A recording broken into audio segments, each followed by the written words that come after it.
Hello, everybody. Good evening to you. It's 10 p.m. on the East Coast. Welcome to Comic Artist Pro Secrets. It's me, your friend, Ethan Van Sciver, 27-year veteran of the comic book industry, world's most charming, elegant, eloquent, and yet humble man. Very, very humble, understated, soft-spoken, man of the people, great big Star Wars fan, trusted member of the media. How are you guys tonight? How are you? This is now my third video today. Had to do a quick stream earlier today with your boy Zach. He kind of contacted me and said, hey, Ethan, we got to do a live stream. I said, we do? He said, yes, we do. I said, why? He said, because the comic book sales are in for 2019 and they suck. And the, normal people, the regular people, not normal people, abnormal people, but the usual people are going, they're misunderstanding what they're trying to cover for the sales. We have to go and we have to crush their dreams. I said, let's do it. Let's crush their dreams. And that's what we did. It was fun. And then I made a video. I'm easing into the idea of making recorded videos again. Easing into it. So I made a video about John Malin and Graveyard Shift 2 that I think, I keep getting these, I keep getting Comicsgate books in the mail. I'm going to start opening them up and reviewing them again. What do you think of that, Deadwood Dale? Hell yeah, I just got my books too. I got Graveyard Shift. I got Super Harem. Before that, I got College of the Dead. A lot of great books coming now. I also got the Vampirella one too that you did. Oh, yeah, that's shipping. Everybody's getting the Vampirella books now, which is cool. I mean, that's Dynamite. Dynamite is shipping all those out, and people are receiving them. It's pretty cool. And thank you guys for backing them. I appreciate it. Deadwood Dale, I got some mail from fans. So you know what you call that? You call that fan mail. That checks out. Yeah. Fan mail. Got some fan mail. One of them was a box, and inside the box was this little friend right here. This is a Cyber Frog crocheted doll. Oh, that's adorable. Isn't this great? Look, I love the toes. Like, you got the green part and the silver part, differentiated. This is a little, look, he's got the spine going up his back here. Little Cyber Frog doll. Ava saw this and went, mine. Ava took the Cyber Frog doll, and then Kaylee wanted one too. And I was just like, wow. So this actually came to me from Henry Henrich, and Henry has I should give him a little plug here. He's got a place called Addie's Attic, ADDS Attic, on Etsy, and he makes stuff like this. So go to Addie's Attic. I don't know if he's making Cyberfrog dolls. Probably not. These are licensed. They would need to be licensed for me. But you could hit him up and see what kind of stuff he's making. I mean, this is this made everyone in my house pretty happy. So thank you very, very much, Henry, and your family from my family to your family. Thanks a lot. Great fans, great fan mail. Didn't Charlie's London make you one or something similar to that a while ago? Charlie's London made me a crocheted Baby Yoda, and it's miniature. Yeah. It's like this big, and it's over there. It's sitting on the Star Wars shelf with Jabba the Hutt. It is really, really cool.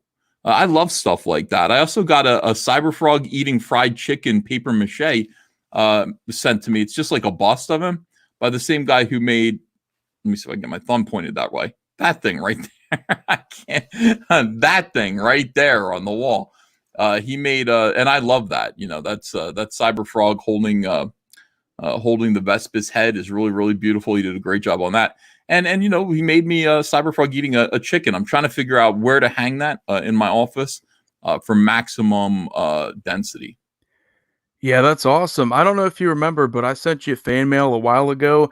I sent you like some pens and stuff, but I also sent you some pictures. I do remember. I didn't even know you back then. Like, I thought you might be a crazy troll, and you are a crazy troll. But I didn't really realize who you were. And you sent me some pens. I was like, thank you very much. And you were a figure of mystery. But you know what the thing about it is that Cecil was a similar figure of mystery like you. We weren't sure if Cecil was putting us on or what. You know. Yeah, Cecil's great. I look up to him. You do? Yeah, I kind of view him as like an older brother. An older brother? Oh, that's right. You're 24 years old. Are you really, or is that bullshit? Um, You can just say yes or it's bullshit, and I won't ask any further questions. it's bullshit. Okay. Well, I hope we have too many 24-year-olds around here. I think everybody's 40 or 50. And that's the way we like it. We like our 50-year-olds here. Yeah, I'm in my 30s. Okay, yeah. About to be 40, though, eventually, pretty soon. Well, now that you mention it, thanks for making me feel sad. Yeah, it's not so bad. You know, the older you get, the better life gets. You know, you got to believe that. It's absolutely true. Life gets better with age. Today, I had Zach on and we promoted his comic book, and it did very, very well. There it is. His comic book is called Do As You're Told, The Ballad of No. Ballad of No. Look at this. The Ballad of No. What does he mean by that? Well, no usually means that you don't want to do something. You say no. It's the opposite of the word yes. But it looks like a cool idea here. Kind of like, all these SJWs, and it's like they live in their own world, and you just don't understand how they arrive at the conclusions that they arrive at. It's just you have to be living in a completely different world, and that's kind of what he's going with this character, where he just says no to everything. He just says no to everything, so he doesn't give consent to anything? I think that's what Zach said, right? It's just a character that says no to everything. He says no here. Let's see if he says no again. There's another no. I guess he just says no, but he doesn't say much. He just looks pretty happy. Is there dialogue in this? Is he going to put, I guess there has to be, right? There's going to be some dialogue balloons. It'd be pretty easy dialogue to script. It's just one word. You don't even need dialogue for this. This book, you could just read it as is, you know. I'm not sure that there needs to be, but I don't think Zach's that avant-garde yet. Yeah, a bunch of nazis and some antifas. Yeah. God, I hate Antifa. I had an aunt named Tifa. Thankfully, she died before any of this happened, so she didn't have to live through it. Yeah, like there could be an Ann Tifa out there. Hi, my name's Ann Tifa. That would be bad. Or your Aunt Aoife. I don't think it'd be. I mean, you had an Aunt Aoife or Aunt Tifa? Aunt Tifa. How do you spell Tifa? Tifa. I've never heard that name before. Amazing. Still, this book did great. I want to get it to 40,000, 1,201 backers. That's amazing. Dale, are you inspired by this? Are you excited about launching your own comic book campaign? Yeah, I'm actually halfway done. A little script that I'm doing, kind of like a sci-fi horror thing. It's like a vampire story. I think I told you about this like back in February, but you probably forgot. And that's fine. I don't expect you to remember, but it's a little sci-fi horror idea that I have. It's kind of like a character between two different storylines. One's a serial killer, and then one's a vampire. Yeah. Oh, I remember this now. This sounds cool, man. That's a cool concept for a comic. Who's going to draw it? I don't know. I guess I'll cross that bridge when I get to it. You'll be fighting Yellow Flash for an artist. Oh, yeah. God, his comic's going to do really well. Yeah, he's got a lot of, he built up his platform. A lot of people are, I think his platform is bigger than Umbrella Guys. He's got like 160,000 subscribers right now. Oh, God, yeah. I watched both of their videos, and they kind of blend together because they talk about most of the same things. But I love how, especially Umbrella Guy, how he has this thing where he talks about Amber Heard like every video. And what? Yellow Flash is in the chat. He said, I hired Joe Ball. Oh, he told me that. He hired Joe Ball. Oh, yeah. That's Joe cool. Ball's good. Yeah, he's a great artist. I just read Super Harem, and I thought the artwork in that book was wonderful.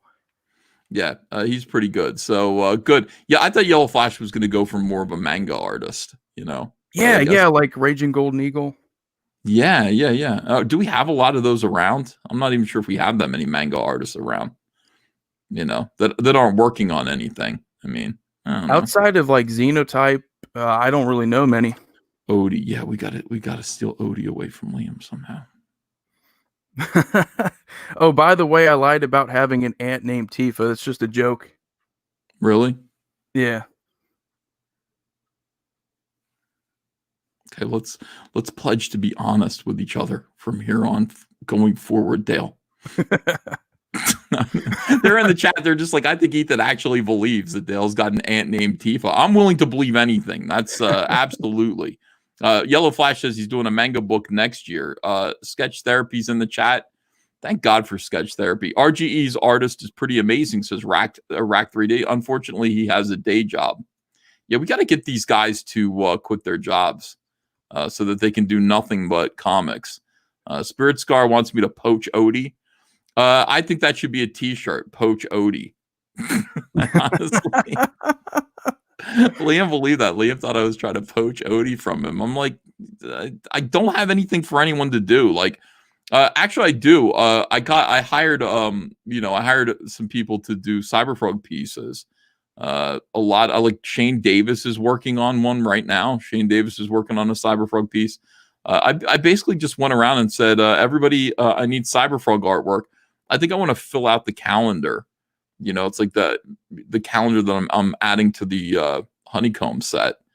So Kenneth Rocafort just turned in the piece that you see in the background here, which is wow. It's absolutely phenomenal. Kenneth Rocafort. And he did it so quick. He did it in color. He did the colors himself. And I didn't know that, or I would have paid him more. I mean, I shouldn't say that, but I would have paid him more, if I'd known that he was going to color it. I thought I was going to send this over to Kyle Ritter. Yeah, that's what really blows my mind, because we knew about him joining. Within like a couple days of that, he's already had something done for Battle Brick Road. Yeah, I know. Already colored. Yeah, it's amazing. I don't know if he's still working for DC right now. I don't know if he's keeping deadlines with DC.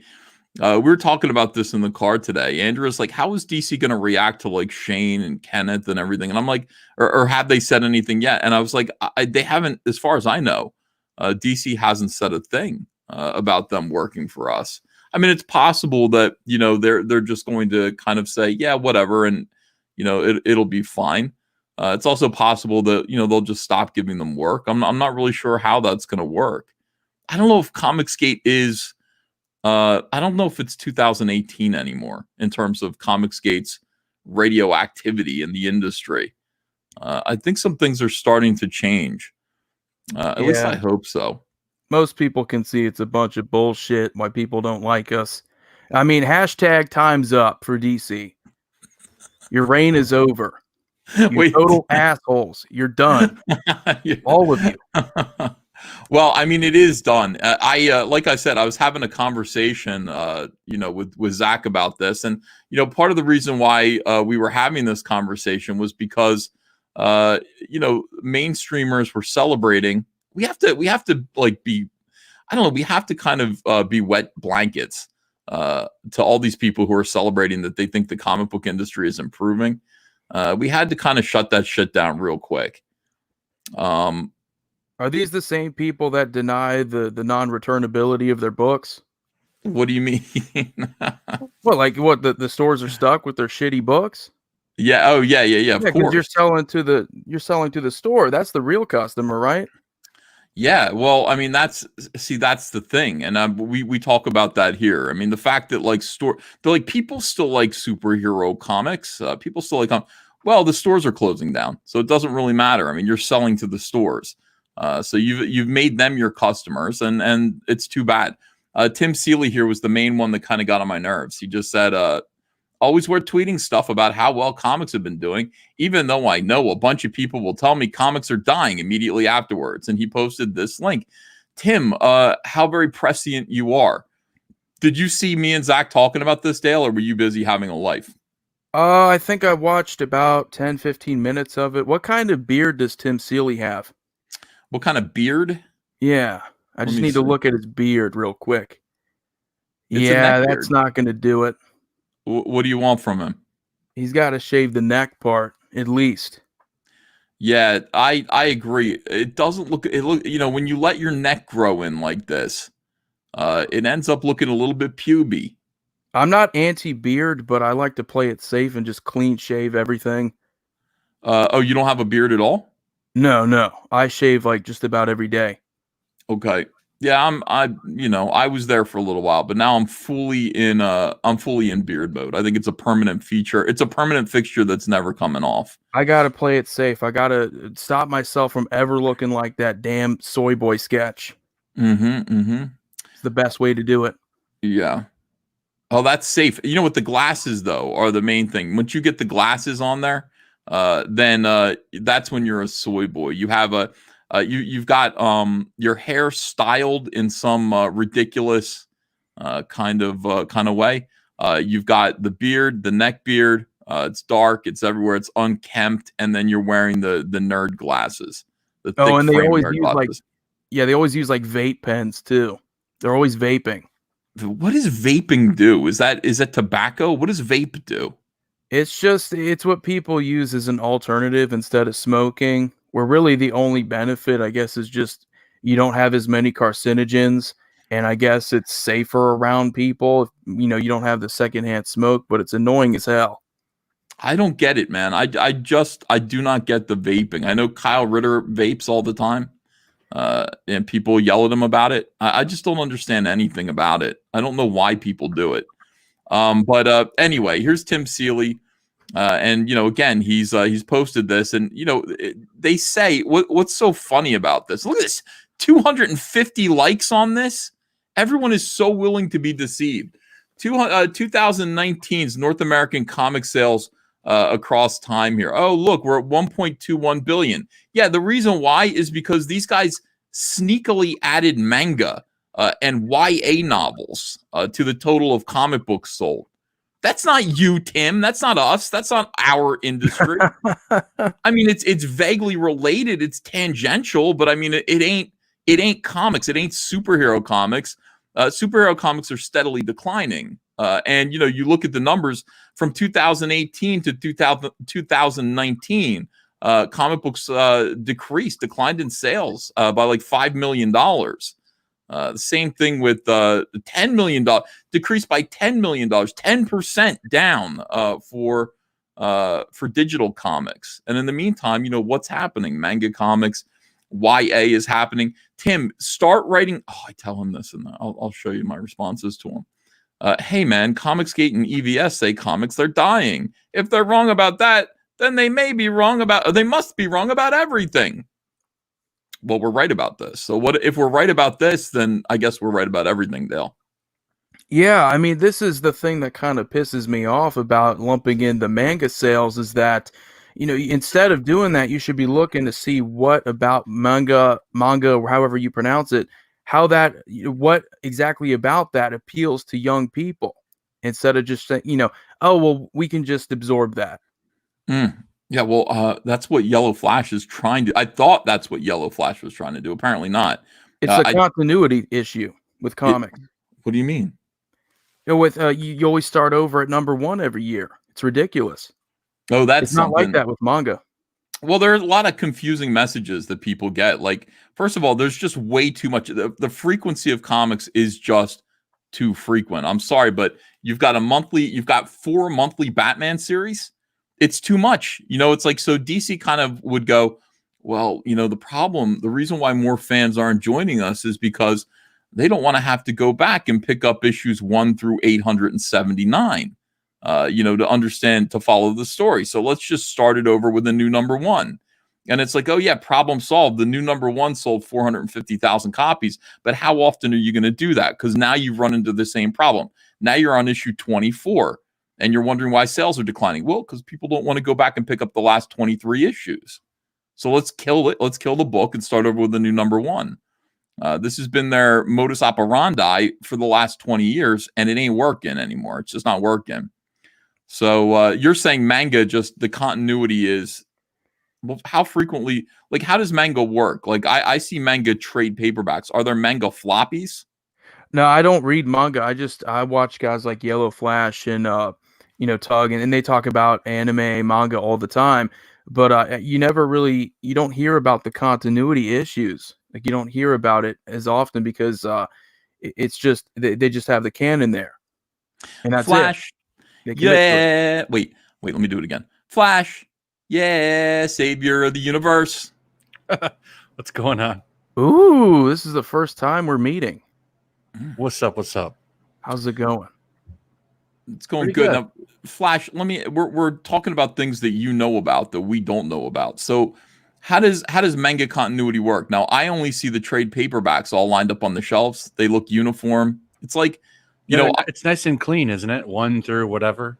absolutely. It, like I said, it does remind me of Harry Potter because, you know, it's like, hey, you know, if you wanted to read Harry Potter, you've got like all, I don't know how many books there are, maybe 8, all 8 Harry Potter books there. Big fat books. You buy one, you come back, pick up the next one. Is that how manga works, or do they still release floppies every month? No, well, some of them are all digital now, but they usually do, like, most of them are all in, like, for example, like Shonen Jump. So you'll have like, it's like a big magazine full of like different stories. So like they're however long they are, but it's not just one book. It's like a compilation of like however many stories are running at the time, but they don't go on forever. Eventually they just end. Okay. And then that's sometimes, but sometimes they'll reboot it and they'll bring it back. There's some manga, I think like Tenchi, Muyo, and kind of Gundam. They'll like become something else. Like they'll do an alternate universe. So they don't get canceled. The story ends. Yeah, the story ends. How about that? Well, that's phenomenal. So I mean, there's what does that offer to consumers? It's like, look, you can read this whole thing. You know, if you have enough money, you can read the entire story, and then that's it. I like that. I'm gonna make Cyberfrog end with issue 2. I wish they would do something like that with them. You know what would be cool? I like the idea of handing the mantle off and like aging up characters over time. I mean, like Captain America is like 100 years old by now. Yeah, you know. I think it would be fine to pass mantles on, but not the way they've done it. They've done it so terribly. Like when they tried to do it all at once. What was it with Marvel Now? That stuff sucks so bad. Damn them. All right, so here we go. Etherman Skyver addresses the direct market. Scholastic and manga are doing just fine. The direct market is being crushed. I mean, this is the thing. Scholastic is doing fine because it's the perfect scam. Scholastic is the best scam. I wish I could come up with a grift like that. My best grift, Yellow Flash, my best grift ever was this. I'm going to give you a free Cyberfrog PVC with every copy that you buy of Wreck Planet. Oh, you want a Salamandroid? That's $25. Best grift ever. You got to get them both. Yeah, you got to get them both, or you can just get them here together, you know, if that's what you want. But I mean, it's like, oh yeah, you buy this, you get a free Cyberfrog toy. Oh, you want Salamandroid? He's $25. Absolutely the best grift. Well, it's the best grift that I ever came up with. But I'm sure there are better ones. All right, so Scholastic is a good grift because, you know, the Scholastic bus comes to every school, and kids are like, kids like to spend money, you know, so they come home with like a little catalog and they tell you what they want. You go back with a check, and they could either buy like educational stuff. Like, hey, wouldn't you like to read Robinson Crusoe? No, I'd rather read Squirrel Girl. This looks funny. And then, you know, boom. That's all. That's their only choice. It's not like they have a wide variety of choices with Scholastic. They have a limited number of choices, and the comic books are always going to sell the best because kids don't want to think. Kids don't want to really read. Well, they have big hits like Gotham High to choose from, and The Ocean Between Us, that big hit. Yeah, like that's again, this is part of like DC Comics is getting in on the grift too. They're like, oh, you mean we have like this guaranteed audience here? Oh, okay, let's stop trying to sell to Yellow Flash and Deadwood Dale and our like, you know, largely middle-aged male audience that has money. Let's skim these kids' lunch money. That's their new grift, is taking the lunch money from children. Yeah, we have a direct channel for our propaganda. You know what's really funny? I was talking to my comic shop guy. He works. He's pretty much the only guy who's just there all the time working. But he has like, he took all of his graphic novels and kind of shoved them in the back and put in like 4 extra shelves of nothing but manga. He says it's like 40% of all of his business now. Wow. And it's all these young girls and shit coming in to buy them. There it is. That's the future. Hey, Shane, how are you? How are you, sir? Good, man. Good. We're talking about all this shit. We got a lot to talk about tonight. All right. So here we go. To Tom King. He just brought this. He brought Tom King to the table here. Why are you cheering at losses? Floppy format. 2018, 360 million. That's how much the comic book industry made with floppies. 2019, 355 million. That's a loss. I don't have my calculator here, but I think it's a loss. I think my wife was saying 10% earlier, but I'm not sure. Well, digital is 10%. So here's digital in 2018, 100 million. 2019, 90 million. Oh, yeah, but COVID. COVID didn't exist yet. This is 2019. And wait till you see 2020. And then you better hope that anime or manga spikes in sales by 500% to cover these losses. I don't get, why do they think that helps the industry? It's like, that's like saying like a Toyota car helps Ford sales. They just don't want to. They want this to be covered up. I mean, and you'll see what happens here. Graphic novels are up, right? 635 million in 2018, 765. Why? It's manga and young adult. What's Dogman? Oh, that's from the guy that did Captain Underwear Pants. It's a YA book. It's like literally like a cop with a dog head. Does what's that book about the kid who's a nerd and he gets Diary of a Wimpy Kid or something? Yeah. Does that count as a graphic novel? That one I don't know. I don't know if that's in panels or not. But Dogman is technically a comic book, but it's like one of those YA scholastic comic type things.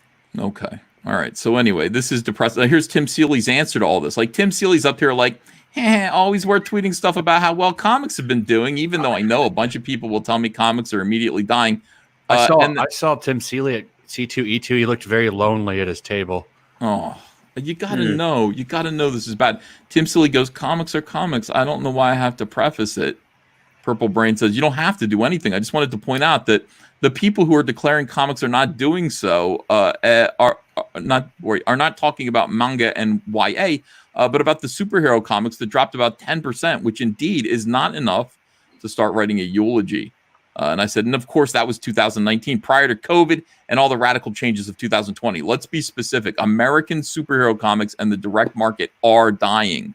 That's the field that most of us work in. Meanwhile, again, Comicsgate and crowdfunded comics are up by 25%, guys.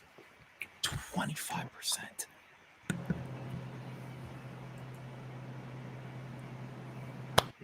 That's tremendous. I mean, I don't know what to say to that, Ethan. You're just like, you just go, yay, we're winning, hooray. Yeah. Hail the Japanese market. John Malin, get in here and do some work. I see you in the chat. John Malin was really mean to me earlier today. What did he do this time? Oh, he called me up on the phone and he yelled at me. I saw that. I was shocked and stunned by that. I didn't see. I heard about it, and I was like, "Oh my God, Deadwood Dale, why is everybody so mean to you?" Or at least John Malin. Why is John Malin so mean to you? It was terrible. Let me show people the video in question. This is just shocking. Sketch was mad at him the other day too. I saw him arguing with Sketch on his channel. Yeah, it's funny. It almost turned into like a Liam Gray situation, but the way you got to handle Sketch is you have to give it right back to him. Because everybody in Puerto Rico, they're just like Sketch, and they interact with him probably the same way.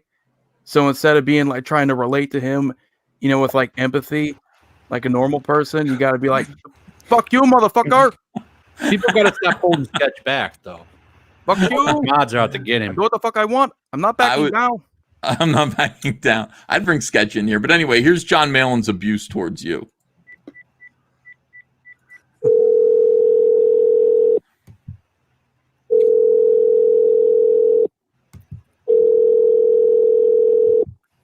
How's it going? Sign up for the mailing list? You little fucking piece of shit.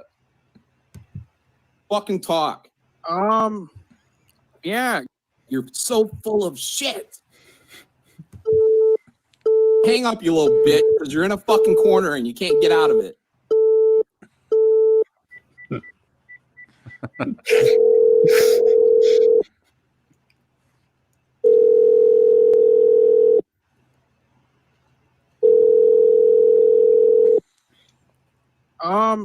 That's what you do when you're in a corner. You run. Do it your whole life. Sign up for the mailing list. Yeah, full of fucking shit. Talk to me 1 second before that DM about how you want it to be drama free, and then you unload all your fucking drama on me.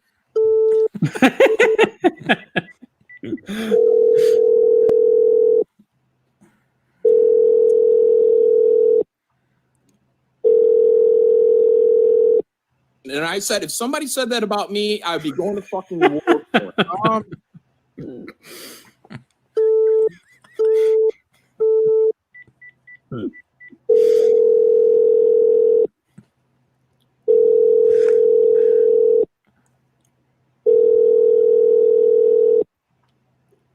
Fucking talk. How's it going? I'm not afraid to work for it. Get a $30 an hour job, dude. I'm not afraid. This does not control my destiny, but it does yours. Kind of had it coming, Dale. I thought I was being pretty polite. Oh, I don't know. Mostly you just said, you know. Yeah, guys. Just declare comics skate. It's outstanding. All right, let's go back to Tim Seeley here and see. Should I just retire that character? You can retire it whenever you want, but it is there might still be something funny about it later. So hang on to it. I don't know.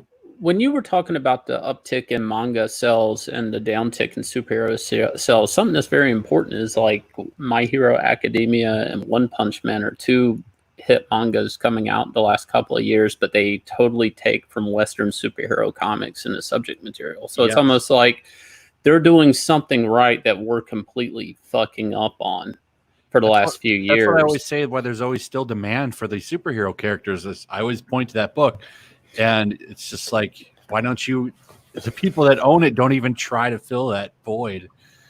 It blows me away. Instead of, trying to figure out why that works, we make books about Bruce Wayne in high school with Selena Kyle. I don't understand it. Well, yeah, I mean, the thing is, like, they used to say in the 90s, they go, maybe people just don't like superheroes, and maybe we need to have more variety in our comics, right? They said maybe just normal people don't like superheroes, but how wrong they were. It's like, here's Tim Seeley. Sure, and we'll see what 2020 brings. What I've heard is that many stores were a little surprised that it wasn't catastrophic yet. But I don't and never have primarily worked in superheroes. The market for trades is up. That's good for me. That's good for comics. I said the trades market upswing is largely comprised of manga and YA. Start writing romance novels. He's like, that's a weird view of comics as superheroes only. Wait, this weird view of comics as superheroes only is a real bummer.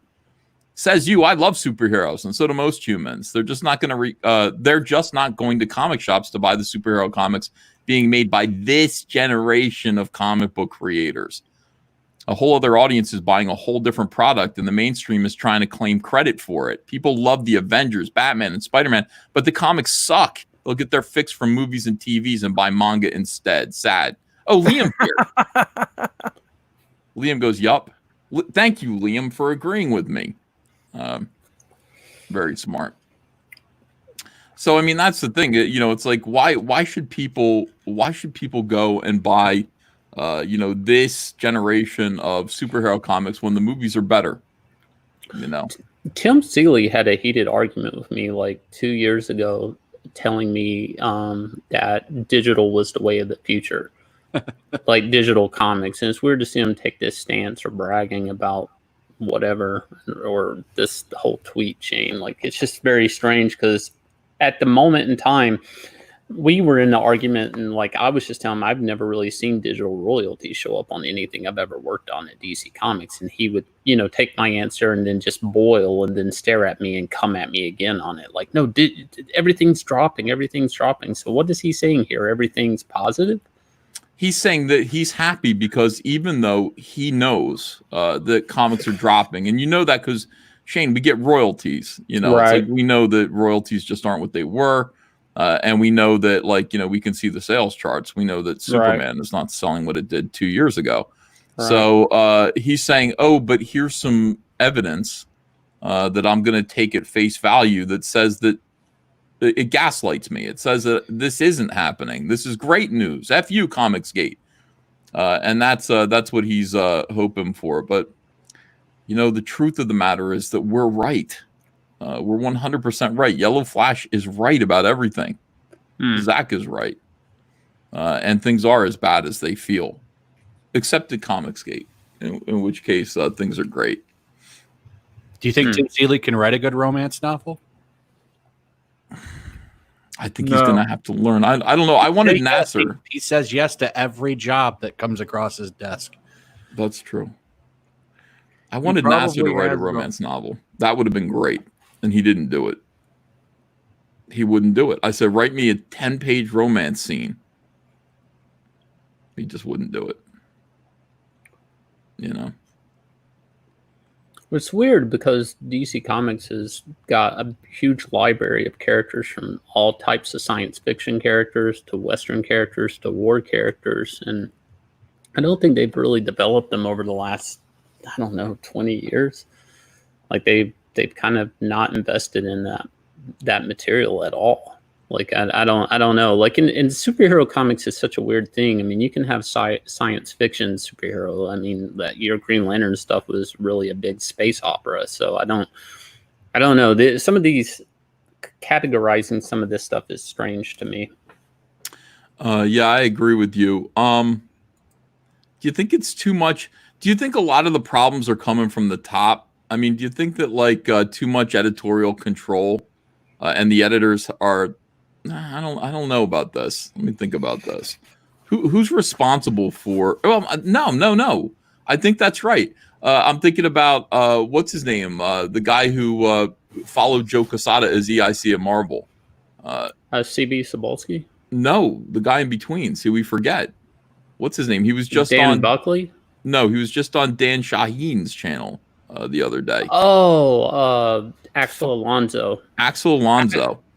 Years ago, Axel Alonso, I wanted to actually super chat that, but I wanted to ask Axel if he thought artists still didn't move the needle, because his AWA thing's supposed to be really artist writer thing. Yeah. That was his attitude about doing comics at Marvel was, which is a nice way of like, we'll give you, Oliver Coppel for the first issue and give you 3 other artists for the remainder issues. Like I don't know, like it's all about the writers.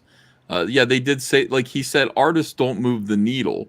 And that's where your boy Zach got the hashtag move the needle from. He just wanted to show that, like, look, customers who are upset at the mainstream right now, they do move the needle. So when you buy comics, take a picture of them and put them on the internet and say, hashtag move the needle. Look at all the comics I'm buying.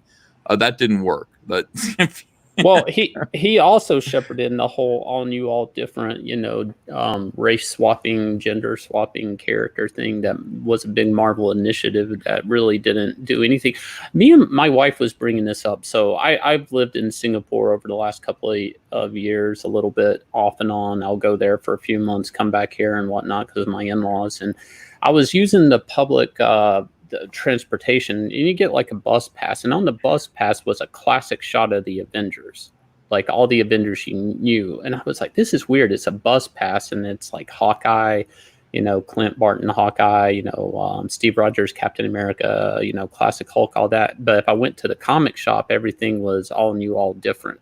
And I feel like Marvel took, not so much DC, but Marvel especially took this big initiative to not sell comics of the characters that everybody loved. Like my wife doesn't understand like how we had Avengers Endgame and all these big superhero climactic pop culture moments, but then the comics were so not the same material.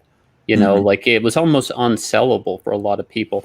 And you look at these lists and it's like, well, these lists are always going to trail behind the action, right? So this list, if you really want to see the problem, this might actually problem that had begun the year prior. And this is the erosion of that fan base, so you can't say this list is to the month or to the quarter or to the last 6 months. It's been eroding from a certain point and so you really track back, and that's the problem.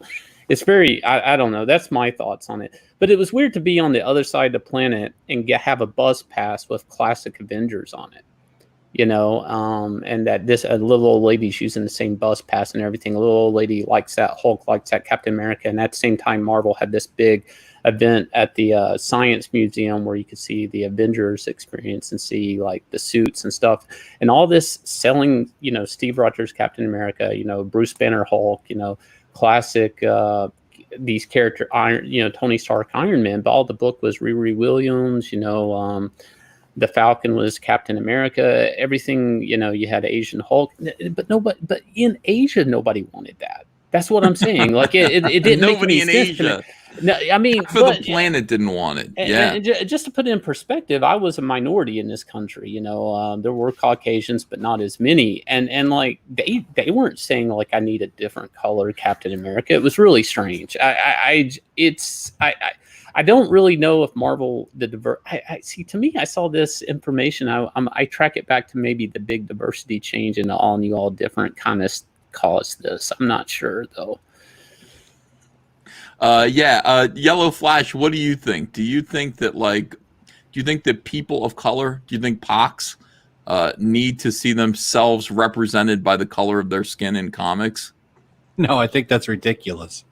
Yeah, they mostly they care about the characters too, right? I mean, exactly. Yes. It's not like, oh, you know, Kamala Khan, I gotta like her just because I'm the same color. And she's terrible. But what about the polyamorous crowd? They might like that new Wolverine, Jean Grey, Cyclops. Did you? Well, let me ask Donald DeLay. Donald, how do you feel about that? I put it in the private chat. Wolverine and Jean Grey getting it on in a hot tub in the latest issue of X-Force. Cyclops is totally cool with it. Terrible, absolutely terrible. You remember that YouTuber Actual Context when you were watching him with Adam Friended? Yeah. Yeah, well, he made a video thanking you for making your Wolverine is gay song. Yeah, really? Yeah, and he came out as pansexual in the same video. And me and Adam Friended last night, we're doing a weekly show now on Thursdays, right before the Jack show. And we did a little EFAP of his little video, basically thanking you. But he also, you know, he's like, oh, he's a Nazi bigot. Oh, that's typical. You know, that's typical. I didn't see that. But I stand behind my song Wolverine is gay and how prescient it was. How right was I? He's gay now. He is gay. He was gay and he made out with Hercules. He was tickling Cyclops' belly in X-Men #2. You get Royal mad about arms about Jean Grey, and then hey, they all have conjoined rooms on the moon. You made so many people mad about that because you know there was some speculation that maybe you weren't right about that. Oh, it's more now. It's even more confirmed. I put the article in the private chat. It's more confirmed today. Wow! I just read the issue earlier today. You read the issue? Yeah, I did. Okay, well let me show people what we're talking about here, and you know maybe people will understand why Wolverine, Cyclops, and Jean's poly relationship makes sense. Look at this. I love the face. The one where tickling his belly. No, this is the. I mean, I think this is. Can we see it? If I hit this, no, it won't. All right. The apparently polyamorous relationship between X-Men, Cyclops, Wolverine, and Jean Grey has been decades in the making. So this is good. The Cyclops love triangle is one of the most infamous and annoying parts of X-Men canon, despite each of them getting involved in various other relationships and marriages over several decades. This love triangle frequently creates drama, especially during big events. The dawn of X, however, the three seemingly finally transcended the love triangle and have entered the next logical stage, a polyamorous relationship. Many fans were excited to see this shift. No, nobody was excited except for a couple of weirdos on Twitter and Donald. These people are. I mean, all right. So this is what Wolverine was cool. Right here. Wow, man, Wolverine's awesome. Here he is getting the chicks. You know, hooray! And then here he is getting his belly rubbed. This is where we are now. And then here we go. Let me click on this. Why can't I see this right here? Here's Wolverine, and I don't know who this is right here. Who's this silhouette? That's Cyclops. That's Scott. No, it isn't, because right here. He's asking Wolverine to. I've been keeping up on. He's asking Wolverine to come with him for vacation. With him and Jean and the rest of the family. And he's saying, like, hey, you get to see Jean in bikini and Scott in a Speedo. Well, who could say no to that? Great. I'm proud of him. You're proud of him? Yeah, I'm proud of them for finally doing this for Donald. We need more representation. Well, Cyclops also likes to hang out with his wife's boyfriend. Oh, in fact, right, poor Donald. The title of the video. All right, so let's see here. 10 times Wolverine and Cyclops were totally the odd couple. Here they are. I hate you. Nah, you don't. Nah, you don't. There's no denying Wolverine and Cyclops have fought over Jean, or that Cyclops was hurt by her feelings for Logan. However, by the 90s, the three more or less managed to come to terms with the situation. Cyclops was able to discuss it with his wife Jean and even tease her. Both were on friendly terms with Wolverine, who rooted for their relationship, even when it became strained.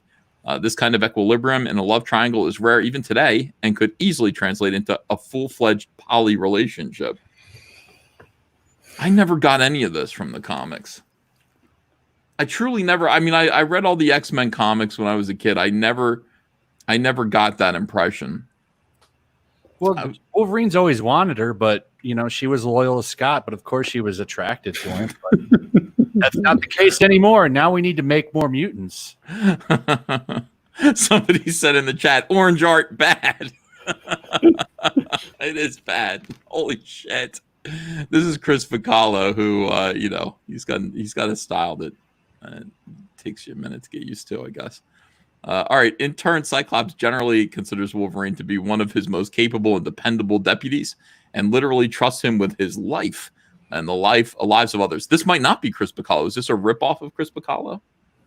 No, I'm pretty sure that's him. His style has morphed over the years. If you look back at his Generation X stuff or Generation Next, all that stuff, he's been a morphing style for years.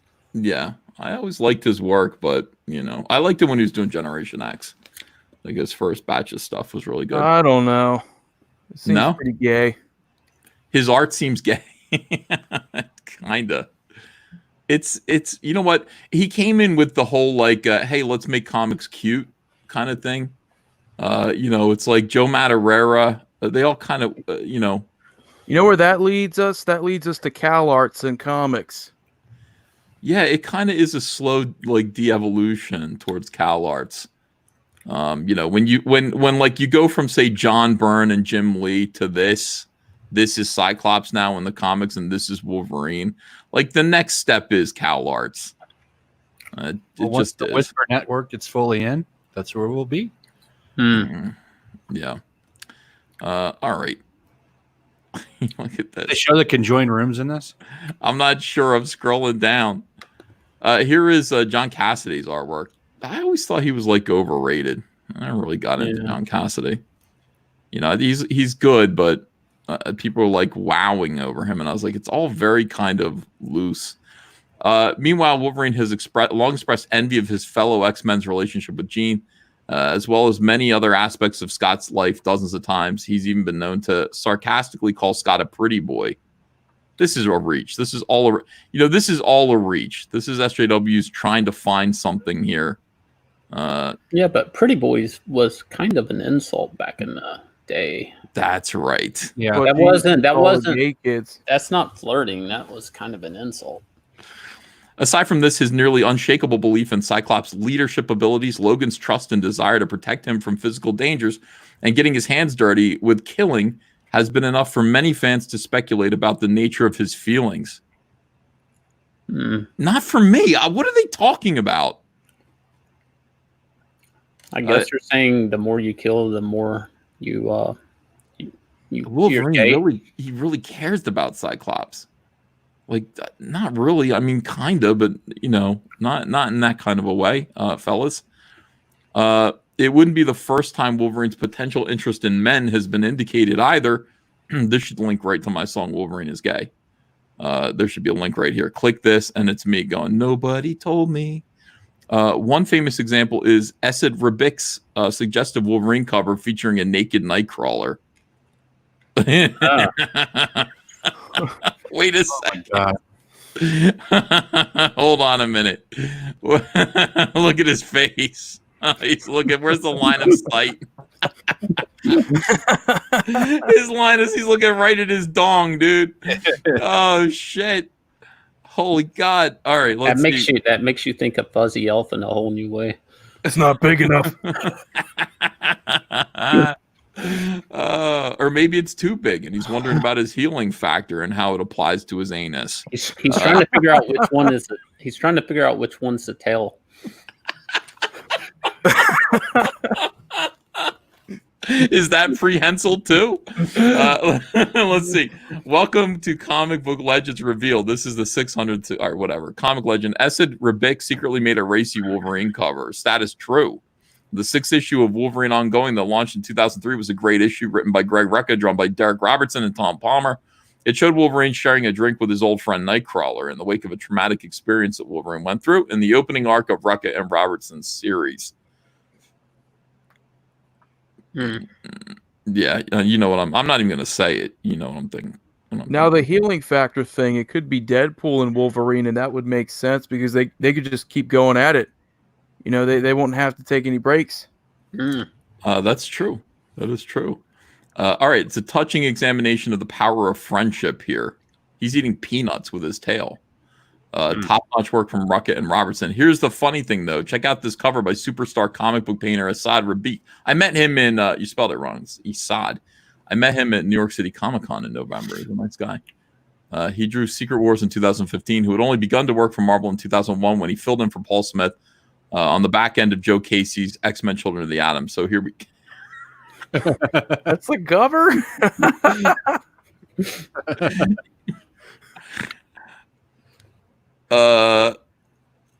Yeah, they're not trying to send a message. Why is Nightcrawler nude? Yeah, that's what I'm trying to figure out. I'm looking for some type of seam, and that tells me it just is shaded like he's like, you know, there's a costume there. Yeah, where's the like there should be a line here, right? I mean, or something. He is naked, I'm pretty sure. He does have a dark costume though, and it is spandex, so I mean it could just be the lighting. He's just saying you'll do. You know what I mean? Like that's what his face is saying there. You'll do. It's really good though. I'm envious. This guy can paint. Yeah. Damn. Recently, I did a list of 15 comic book covers that surprisingly made it past the censors. This cover would definitely belong along with those other. You know what? This was 2003. I could see they weren't paying any attention over there in the X-Men office. They just weren't. You know, famously, I hid the word sex on every page in New X-Men 118. Nobody caught it. You know, nobody caught that at all. They weren't even looking. They weren't looking at pages. I feel like clicking this. 15 DC and Marvel covers that fooled the censors. Okay. Number 1, Kazar number 1. What's the problem here? One of the most mysterious covers with a hidden message was 1970's Kazar 1, which was an example of Marvel's attempt at the time to expand its publishing schedule with more reprint titles. Back in the early 1970s, there were no reprints and very few specialty shops selling back issues. Thus, reprints were the only way. On the left hand of the cover, in the grass above Zabu, the saber-toothed tiger, is what appears to be an obscenity that ends with fuck. Wait, in the grass above Zabu the tiger. There it is. F-U-C-K. Do you see it? Yeah. Do you think that's what it is? I don't think so. I think that's just a coincidence. But you're the expert on hiding bad words and foliage, so I think people are just seeing stuff in the clouds. What do you think, Yellow Flash? Can you see it? Where is it supposed to be at? Hold on a second. I'm gonna right here, right above Zabu's ass in black letters here. See? Yeah, you can. I definitely see the F and the C and the K. But, you know, maybe we're just... making because we've been told that's what it is. And Yeah, I wouldn't have ever noticed that. Otherwise, people are saying it's a reach. It's a reach. All right, keep looking then. Daredevil number 48. Stilt Man. He's one of my favorites, man. Whoever came up with Stilt Man. Good job. Let's see what we're missing here. While Daredevil will be forever associated with the art of Frank Miller, his run on the series only lasted 3 years. On the other hand, Gene Colan drew the series for 80 issues. In any event, for whatever reason, Colan decided to go for some cheeky humor on this cover, where he shows Daredevil falling from seemingly between Stiltman's legs. If you examine the cover as occurring literally, then it would likely cause Stiltman some discomfort if Daredevil actually came out of his body like that. The marquee below shows what kind of pain he might feel. Ass pain, it says here. Okay, so he's coming out of his butthole. And then here it says ass pain.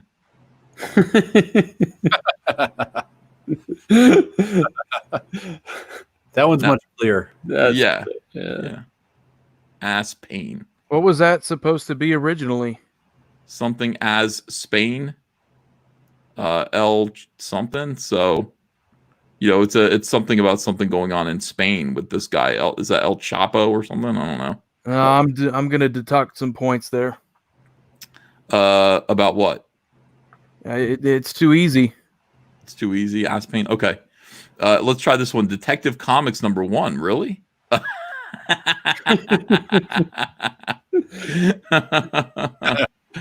Comics have always been about fighting and punching Nazis. They've always been leftist. They've always been. One of the first comic book visionaries was Major Malcolm Wheeler Nicholson, who was slowly launching a line of comic books in the mid-30s. His first 2 titles were humor books, so he decided to try detective stories for his 3rd series. However, he owed so much to the people handling his printing and his distribution that he had to cut them into the business with Detective Comics 1. They ended up pushing him out right before their 4th title launched, Action Comics 1, which featured a superhero character that would go on to some fame, Cyberfrog. Sadly, for such a historic series, the first issue featured a Fu Manchu knockoff called Ching Lung, an example of just how cool people were with outwardly racist depictions of Asian characters back in the 1930s. It's super disturbing and sadly fairly typical for the era. I mean, it's funny. Lobo's back, number 2.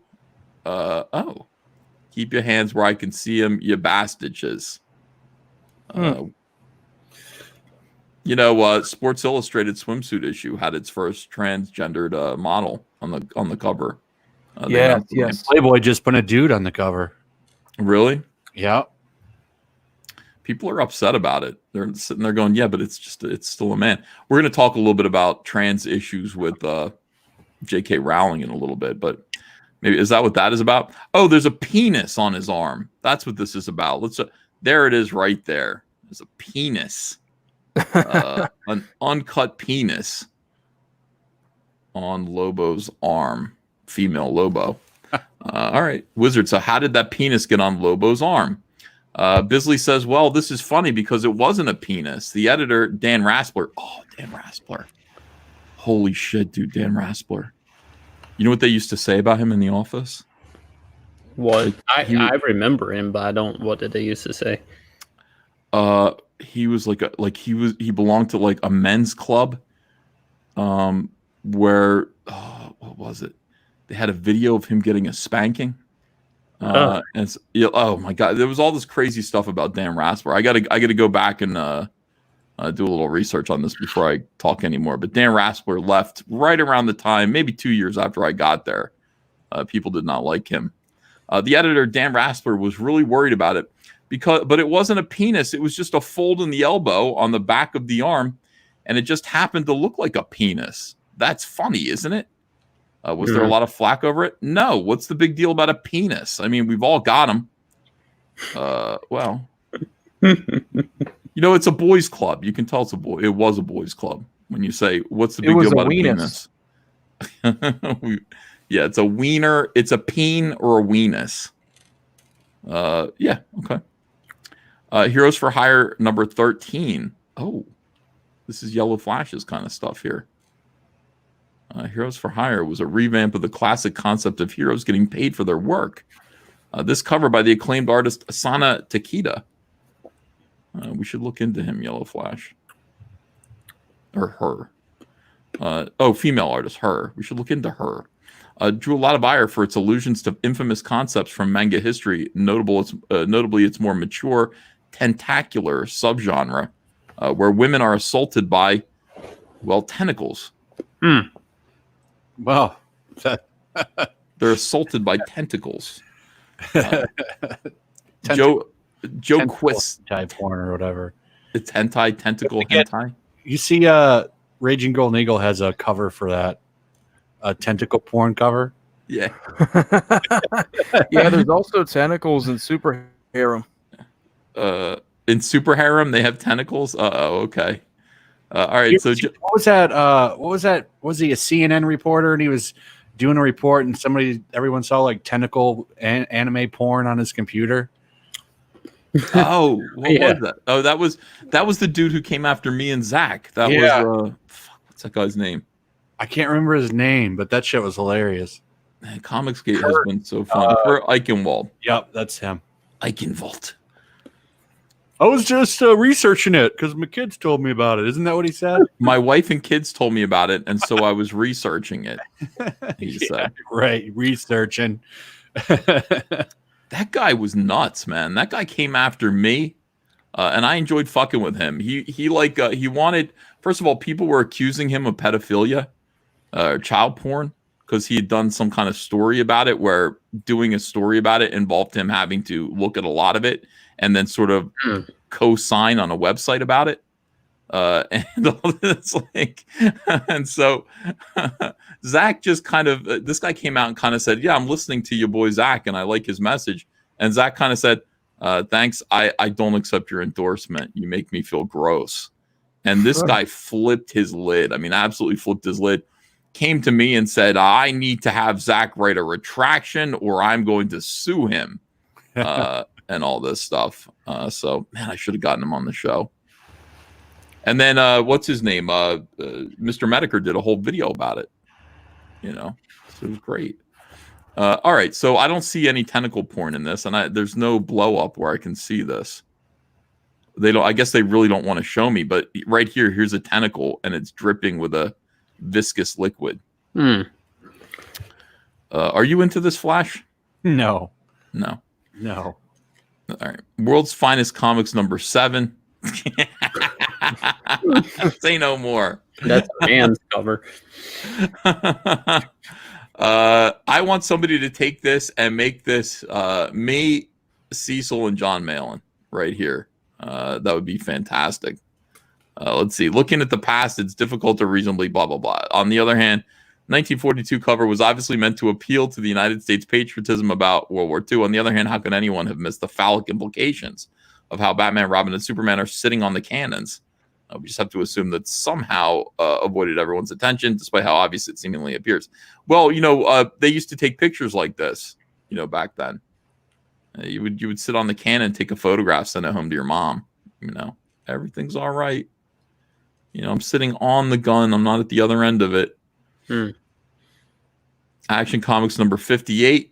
Superman says you can slap a Jap, and here's a hand slapping the shit out of you know.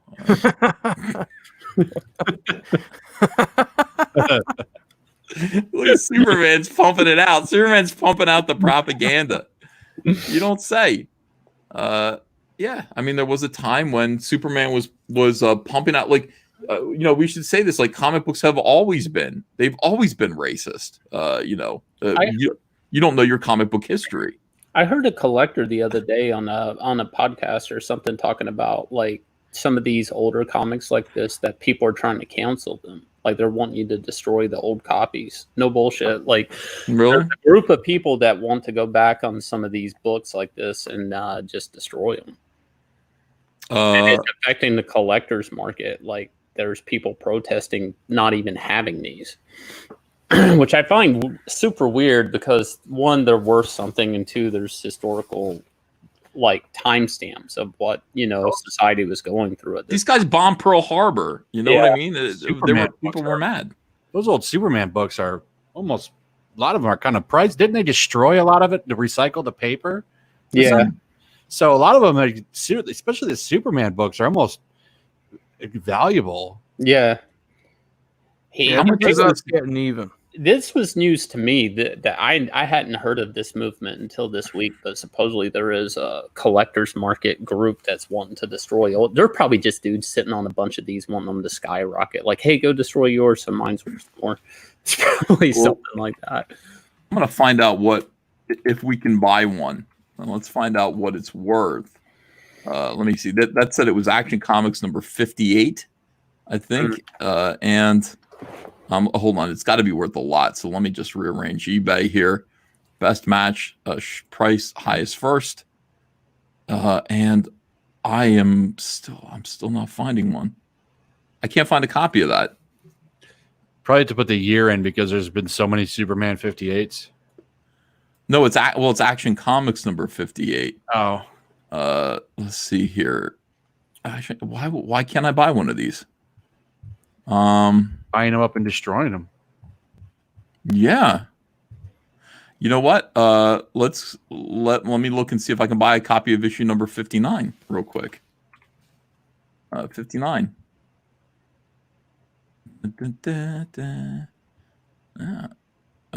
No. You know what? They don't even go back that far on eBay. I guess that's what it is, because I'm seeing 255, 200, but I'm not seeing Action Comics that are that old, and that's really. Oh, here's Action Comics number 59. I'm sorry. No, I can buy it. And it's Superman. Oh, interesting. Okay. Let me just show you this. So I can't necessarily buy issue number 58, but I can buy issue 59. And the reason for that is because Superman is punching Nazis on issue 59. Look at the Nazis. They're like, oh, in the tank, like with the swastika. They're like, oh. War bonds and stamps smash Axis tanks too. Oh, so that's good. You guys can have this one. $3,800 if you want that. Let's pretend the other one is around that. I mean, so there's people saying that a $4,000 comic book, it should be destroyed just because what was acceptable by society at that point in time isn't acceptable now. It isn't. Yeah. Yeah. They've been doing that with. I mean, wasn't there was an episode of Golden Girls they blacklisted? Yeah. You hear about that? Golden Girls. Yeah. Why? Because were they in blackface or something? One of them was in blackface, I guess. Yeah. No, they were just using like mud masks. Is that what it was? Yeah, I didn't. Yeah. I just laughed because I thought, oh, fucking ridiculous, Golden Girls. Oh, hold on. They're calling me a moron and they're saying check the sold tab. Okay, all right. Fair enough. I didn't even think of that. Don't call me a moron. Just give me advice. Look at the sold listings. I will. God almighty. People are like, moron, why don't you just do this? And it's like, what you're telling me to do wouldn't necessarily come to mind. And I still don't see one. As I'm scrolling down here, I do not see a copy of Superman number 58 or Action Comics number 58. Not at all.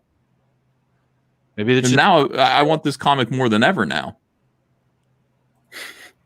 They're basically saying you can't have this at any price.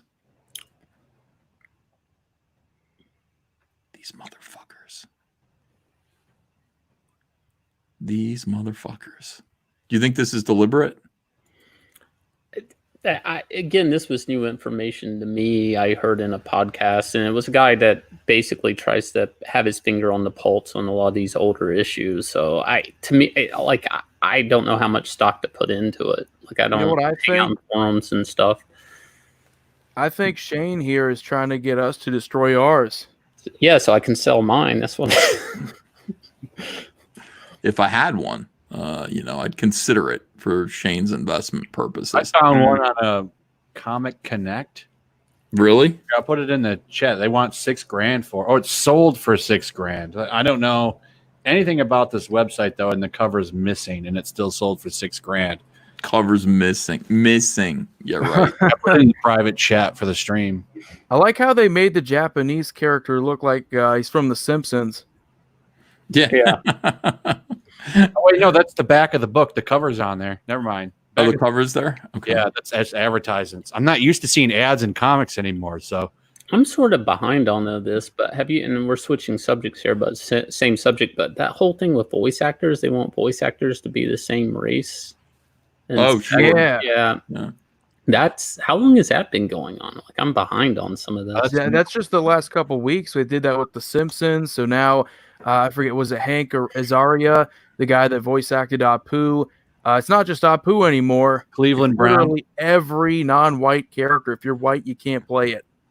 Mm. Wow. Yeah, but the person that did Bart Simpson's voice was a woman, right? Yep. Yeah, But yeah, that doesn't count. all right.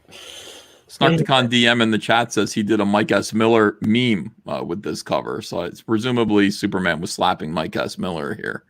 Interesting. That's racist. This one listing was $6,000, so $6,000. maybe a lot of people want. Have Dean Cain as Superman.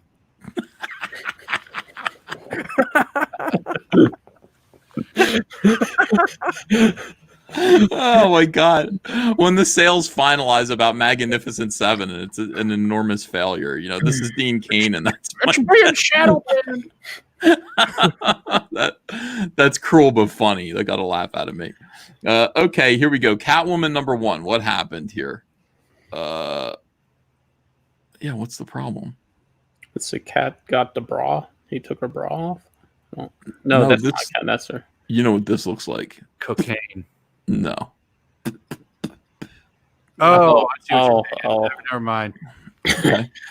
Let's see. For the first issue of the Catwoman series, March was allowed to draw a very provocative depiction of Catwoman showering herself in diamonds. However, within a year, March would go too far to have his cover for Catwoman 0 redrawn after expanded the bounds of human anatomy beyond the breaking point. Wait a second. What the fuck? The Emersals kept pushing the button on what was acceptable. Yeah, that's what this is meant to be. You know, that's what this is. It's a penis. That is. Look at it. This is the ball sack. This is a penis. Mm. March is awesome. Gilliam March is rad. I like that guy. That's a cool ass cover. All right. Sorcerer Supreme number 15. Of course, this is really sad. This was Amy Grant. I just traced one of her album covers in the background here, and she sued Marvel.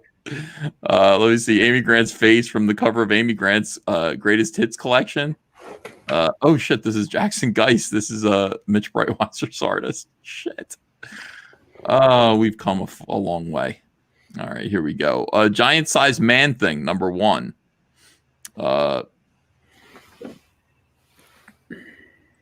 Nobody said anything about this, I guess. What's the problem is the title of the comic. I mean, it's called Giant Size Man Thing. Mm. Yeah, you know. So used to all the giant sized books, I guess. Well, you can't. I mean, a man thing is another way of saying penis. So, you know, if you say giant size, this means enormous penis is the title of this book. So that is Giant Size Man Thing. Little, you know. Roy Thomas later recalled Giant Size Man Thing later had a decidedly funny ring to it, but not Man Thing in itself. So people got the joke back in the day. They just didn't care enough not to release the comic book. All right, so they did 5 of those. All right, here, World's Finest Comics. We're down to 5 now. These are the top 5 worst comic book covers. World's Finest Comics number 14. Oh, shit. Oh, no. Come on. I like that he's in his purple bat suit. Oh. What do you think, Bruce? And Robin is inviting them to partake. Oh, Jesus Christ. Get the bat towels, old chum. Oh. Wasn't Michael Jackson a big Superman fan? Was he? Well, Superman looks disgusted there. I don't. Superman's like, what? You're into this? And Batman's like, you aren't? What do you mean? My young ward. Oh no. He's like, what the fuck did you bring me to? He's like, I'm seeing a whole new side of you, Bruce. He's like, hey, us rich billionaires can do anything. Haven't you heard of Jeffrey Epstein? I mean, fuck. Jesus Christ. How did this? I mean, it was in a more innocent time, right? I mean, they're just like, hey, no, it's a swimming hole. You know, I like swimming holes with boys. Oh. All right, here we go.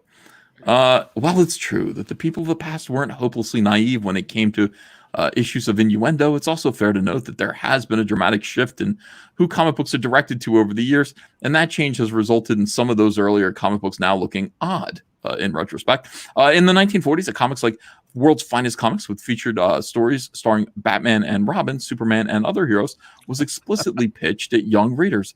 Hence, after it finished doing propaganda covers in 1944, it began to do covers featuring Batman, Robin, and Superman, in effect, hanging out, playing sports, playing games, stuff like that. So in that context, heading down to the old watering hole with a bunch of kids in their swimsuits, I don't see swimsuits, was quite normal. 200-watt studio said world's finest on Epstein Island. So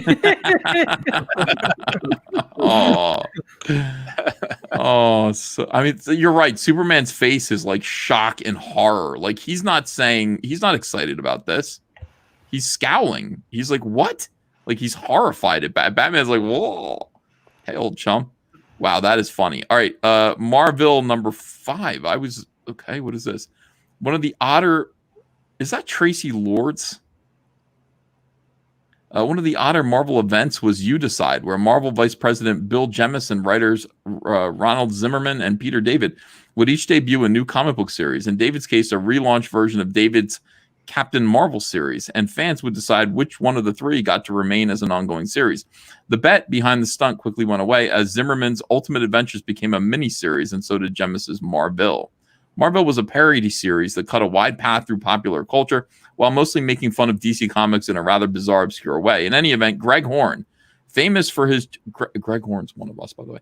Famous for his cheesecake covers for Marvel, went way overboard with the cheesecake on this series, with some of the covers like number 6 with Spider-Man's face painted onto a naked woman, and number 5 just seemed to be drawings of women in varying states of undress. Well, let me see. Why can't I see this? What the hell?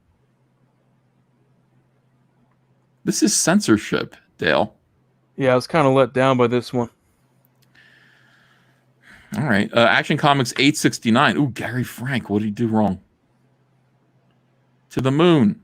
I'm sending Lois to the moon, Dad. Okay. I don't get it. An interesting case where applying modern societal standards to the cover likely would have ended up with a different result, as is a comic book cover that is surprisingly less than a decade old. Action Comics 869 from 2008 was part of a storyline where Superman's adopted father, Jonathan Kent, died of a heart attack while Superman was fighting against the evil Brainiac. The cover for the issue shows Superman and his father hanging out at the Kent family farm in Smallville. However, it also shows 2 grown men sharing an adult beverage together. And that proved to be too controversial for DC Comics in 2008. So the publisher issued a recall on the book and had it released with an edited cover, making it clear they were actually drinking soda pop. So this is, yeah, I remember that being pulled at DC. I don't know what I was working on, but they even tried to argue it was a root beer and not an actual beer, and they thought it was too on the nose. Yeah. But it's still kind of weird because it's like, doesn't Superman like serve or drink beer in like Man of Steel movie? Like it doesn't make any sense like why Superman couldn't have a beer. Yeah. Well, even now they're going and taking. I mean, they're taking cigars out of Wolverine, like the old issues. I just don't know. I guess I feel a little weird about Superman drinking a beer. Well, it doesn't even affect him, right?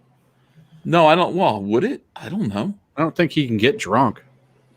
Well, he did in Superman 2. Yeah, but he lost his powers, didn't he? No, was that Superman 3? That was Superman 3 that he Are you got drunk. talking about Captain America? He was evil Superman. I don't know if that movie didn't they wiped it out of continuity anyway. Yeah. It doesn't. I like part of me, like the part of me that like worked at DC for 20 years is like, yeah, you don't do that. You don't make Superman drink beer because he's a hero, and heroes don't drink beer. You know, just me and Cecil do. And I don't know. So I guess I get it. Wonder Woman 158. This is number 2. Oh, Egg Foo? Is it Egg Foo? Is that his name? The Oriental Egghead and his mustache trap.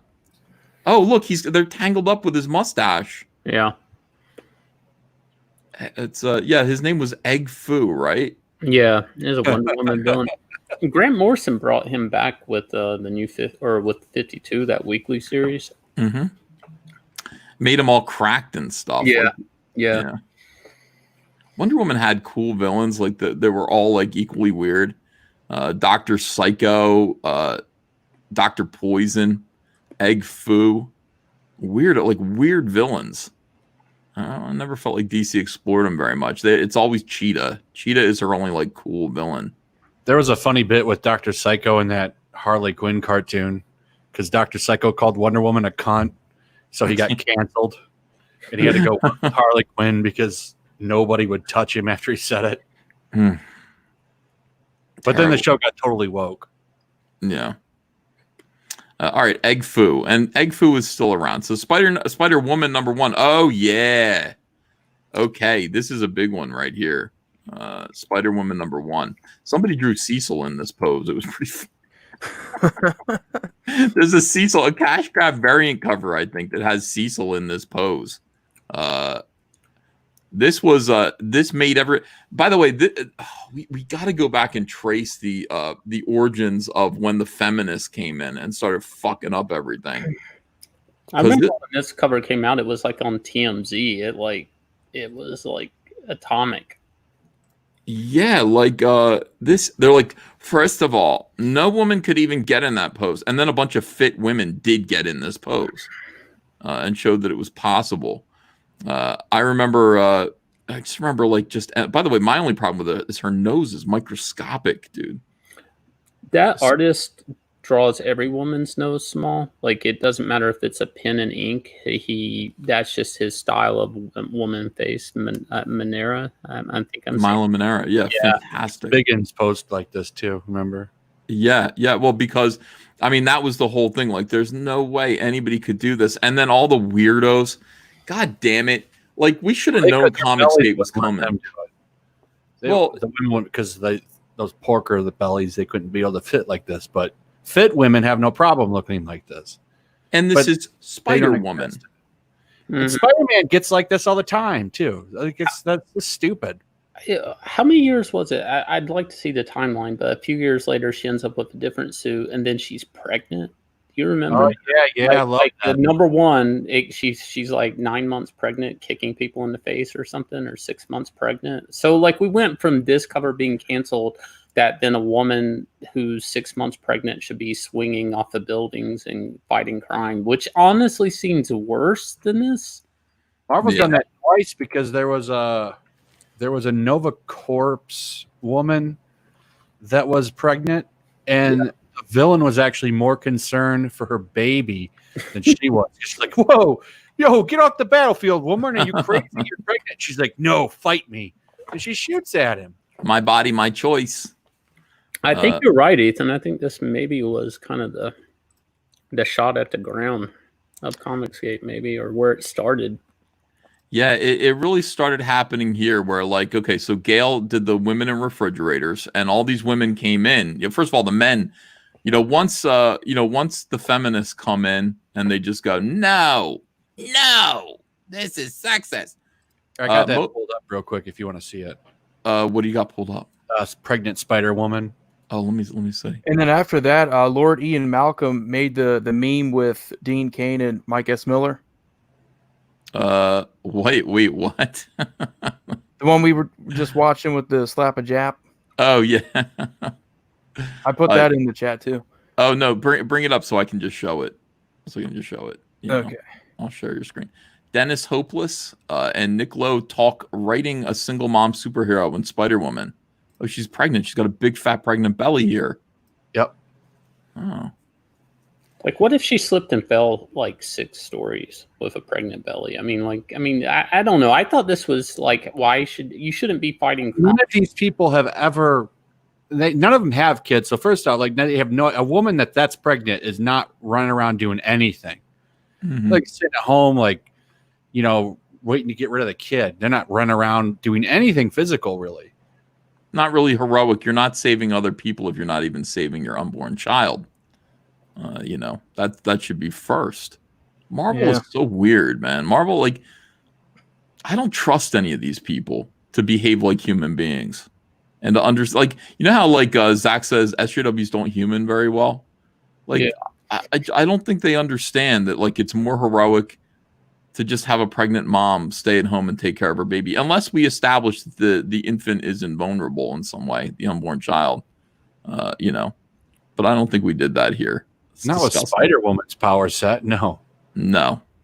But it was weird. If you see the first cover to this series, it's just a standing profile of belly sticking out. Like, it was literally like, "Hey girls, don't you want to be 6 months pregnant?" Like, it was like that's what the cover said to you. It was really such a weird cover. I got that one. Why don't superheroes get birth control? Why not? Well, you know. Cover. All right, here's let's check this out.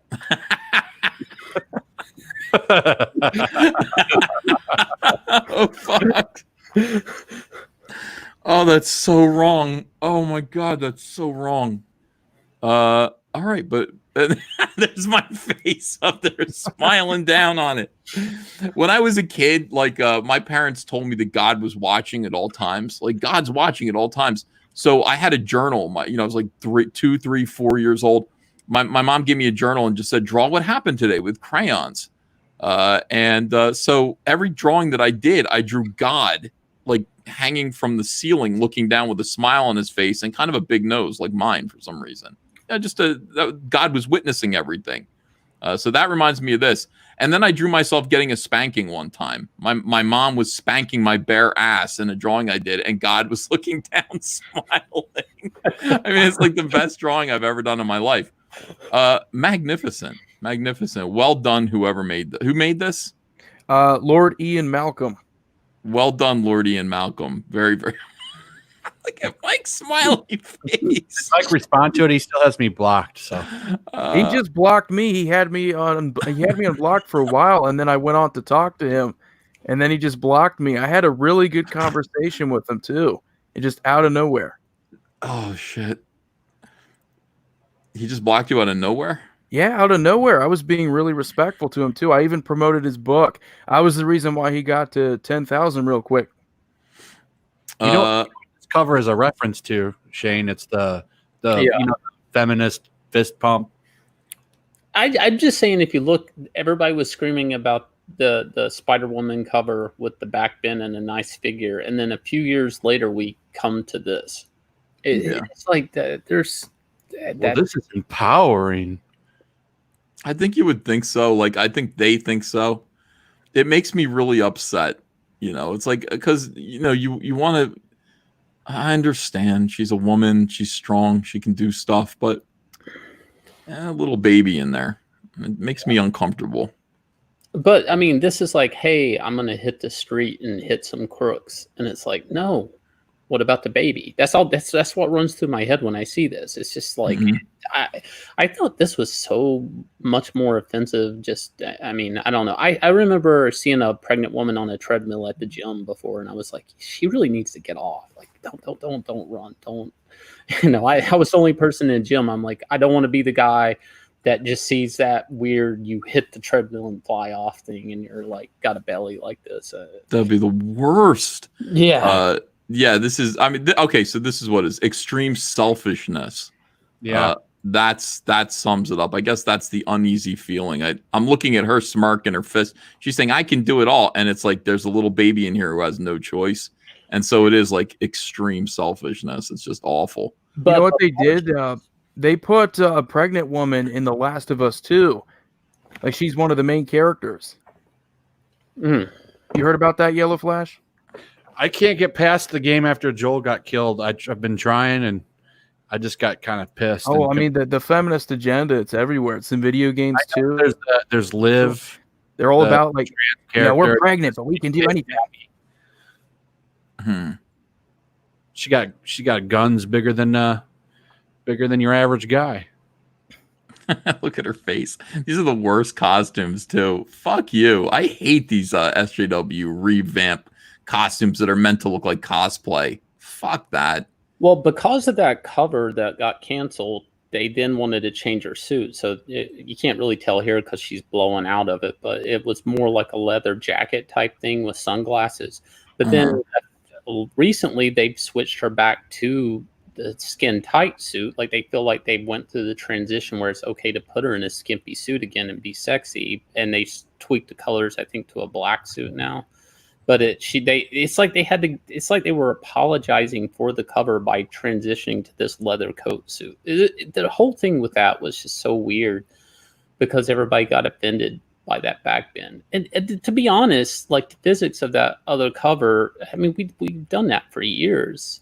I mean, I don't even think that was the most vulgar cover of a woman's body that's ever been drawn in mainstream comics. It was rendered really nice. It was flattering. The logo covered up her butt cheek. I think the original image of that cover without the logo, where you can see that her heart-shaped ass kind of bothered people more. I think that was the part that bothered people. Yeah, well, I mean, I understand that. People were saying, her ass doesn't look right from that. Like, that's not what a woman's ass looks like from that pose, but it should be. I mean, that's the thing. Like, God may have made a little bit of a mistake that Milo Manara fixed, and that's how I look at it. Artists are God. We can make things better, can't we, Shane? Every superhero we draw, Hal Jordan, Superman, Batman, whatever. I mean, we give them a what would be like Arnold Schwarzenegger bodybuilder type physique. That's not like it's so weird with men because that's not what the average male looks like if he took his shirt off, right? But for some reason we are never offended by that as men, because I guess we look at that as an image of power, of a hero, of something we idolize. But then I don't understand how that standard changes with women. And we're accused of sexualizing women when nasty ones. Yeah, I don't know. Blue-haired ones, stuff like that. I mean, but my point is, if you're going to be offended with that type of body on a female superhero, you would have to equally be offended with a Superman physique or something, or what? Like these guys aren't jumping around with dad bods or anything. Like there's some hypocrisy there. I've never been able to wrap my head around. I think, I don't know. I'm not sure what that is, what that's about, but I think it's just that, I don't know, women don't, I would say, well, it must be that women don't look at men that way. But I guess a lot of them, if you say that, women would go, yes, we do. Yeah. But evidently not to the same degree that we look at women. I mean, we objectify women a lot more than that. Women are, absolutely gorgeous. Even women who aren't, peak physical condition are gorgeous, yeah, scrumptious, delicious. Not the fat ones. Well, I mean, even that there are degrees. You know what I mean? It's like there are degrees of beauty, even if they try, overweight. But you get the ones that don't try; they're the worst. The ones who don't try are the worst. You're right, but what is it? What did you call it? I was going to say, didn't you see Adele lost a bunch of weight? She's skinny now, and people are pissed. People are mad at her over that. They're furious that she lost weight. She was always beautiful. Like we can't. How dare you add another 10 years to your life? You know how much hard work it takes to shed all that weight? Like she worked every day, probably, but we can't celebrate that getting fit and looking good. She was good when she was fat. Well, they're saying, like she was pressured into getting healthy. Well, look, they're going to say the same thing about me, Flash. They're going to say Ethan was pressured into getting beautiful. They called him Fat Pie Man every day, and pressured him to lose weight. So what I'm trying to say is, don't do that. Don't call me Fat Pie Man. That's what I'm saying. Because if I get healthy and get in shape, it will be as the result of body shaming, which is wrong and evil. And I should be allowed to be a fat slob. Yeah, I don't see any problem with guys being overweight. I think the problem is when women are. Well, as long as you put money in your pocket, it doesn't matter. The thing with overweight women is that they tend to have like weird things like messy food fetishes. And I'm not down for that. What happened to Shane? He's frozen right now. Oh, there you are. Okay, Shane's back. Shane has the right idea, by the way, with the clean shaven face Why's that? to avoid the soy boy beard. Oh, I fight it every day I wake up. That's the way to do it. Shane, come on back in. Drawing Yeah. superheroes. Internet. Oh, no, I removed them. Add to stream. There we go. There's Shane. Do you remember drawing superheroes when you were getting into that there was, what was it? We were drawing the male figure. It was all based off of the ideal Greek proportions from Greek statues. Where did that stem from? You remember everybody had to be 6 heads tall? Like, yeah, that whole, there was a mathematical thing to drawing the ideal. I don't even remember where that came 6 heads tall. The first head is your head, and then the next, it's like that from here to here. That like here should be your nipple line, and they always say nipples.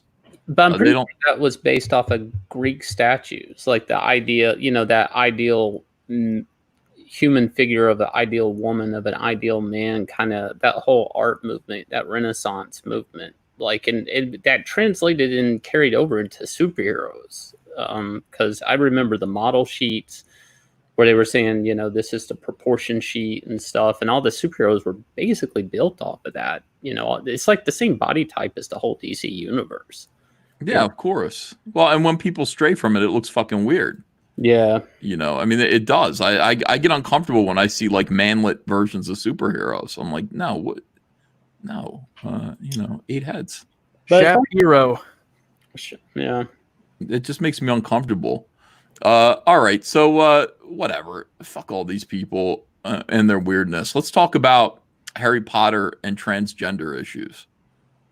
This is what's going on right now. J.K. Rowling surprises me. J.K. Rowling is just kind of going, there are 2 genders. There are 2. And everything else is bullshit. And they're giving her a hard time for that. It's kind of shocking. She gave them so much. She said that one of their wizards in Harry Potter was gay after the books were all done. Yeah, she used to try to get these people on her side. And now she just, I don't know. I don't know what happened with her. She's unloading the flamethrower, and I'm telling you right now, the Mary Sue ain't having it. The Mary Sue is pissed off at her and others. Remember the Mary Sue? I love this website. Sometimes they do good content for the channel. They always do. I always have to remind, like Mary Sue, it used to be a big deal. Now I always kind of have to remind myself to look at it. But here we go. Rich, famous transphobes ask you to stop being so mean to them. And terrible Harper's Magazine open letter. And here we got a picture of this billionaire. Now, I hate Harry Potter. Can I just tell you? I fucking hated Harry Potter. I don't know. I'm kind of indifferent towards it. I like the first ones when they were kids before they started sexualizing them. Before you go into this, it's pretty safe to say she's got fuck you money, right? She's a billionaire, yeah. Oh, big time fuck you money. Yeah. Big time fuck you money. I mean, this is the ideal.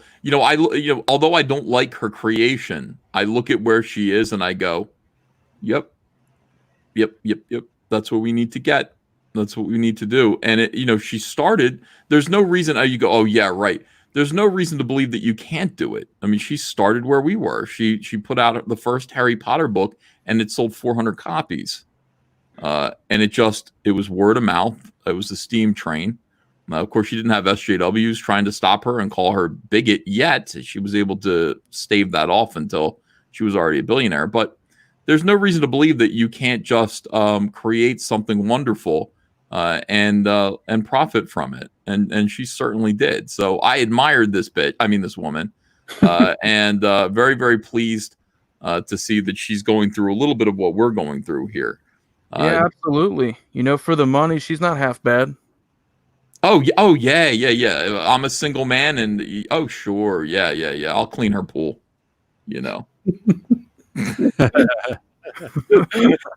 Dale, why don't you send her some romantic letters? Yeah, I'm gonna invite her to Comicsgate. Is that okay? Please do. Yeah, I would love that. J.K. Rowling, you want to write some Cyberfrog? The We floor is need more yours. Turks. Yeah. All right. Yeah. J.K. Rowling and Barry Weiss, I don't know who these people are, Margaret Atwood, and about 150 other prominent writers and public figures signed an open letter in Harper's Magazine, published online yesterday, calling for, quote, open debate and toleration of differences. Good luck. Good luck with this shit. The letter decries cancel culture, though it never specifically uses that term, and claims that liberals, I should be using the soy voice for this because this is a crazy feminist writing this article, and claims that liberals are wrong for like demanding ideological conformity from others on the left. There might be a nugget of a valid conversation in there, maybe, but it's buried under so many bad faith specifics and anti-trans dog whistles. Some bitch told me that I was dog whistling yesterday. I told her to see a veterinarian. I'm not. Christ almighty. She blocked me. I got into an argument with her and her friends.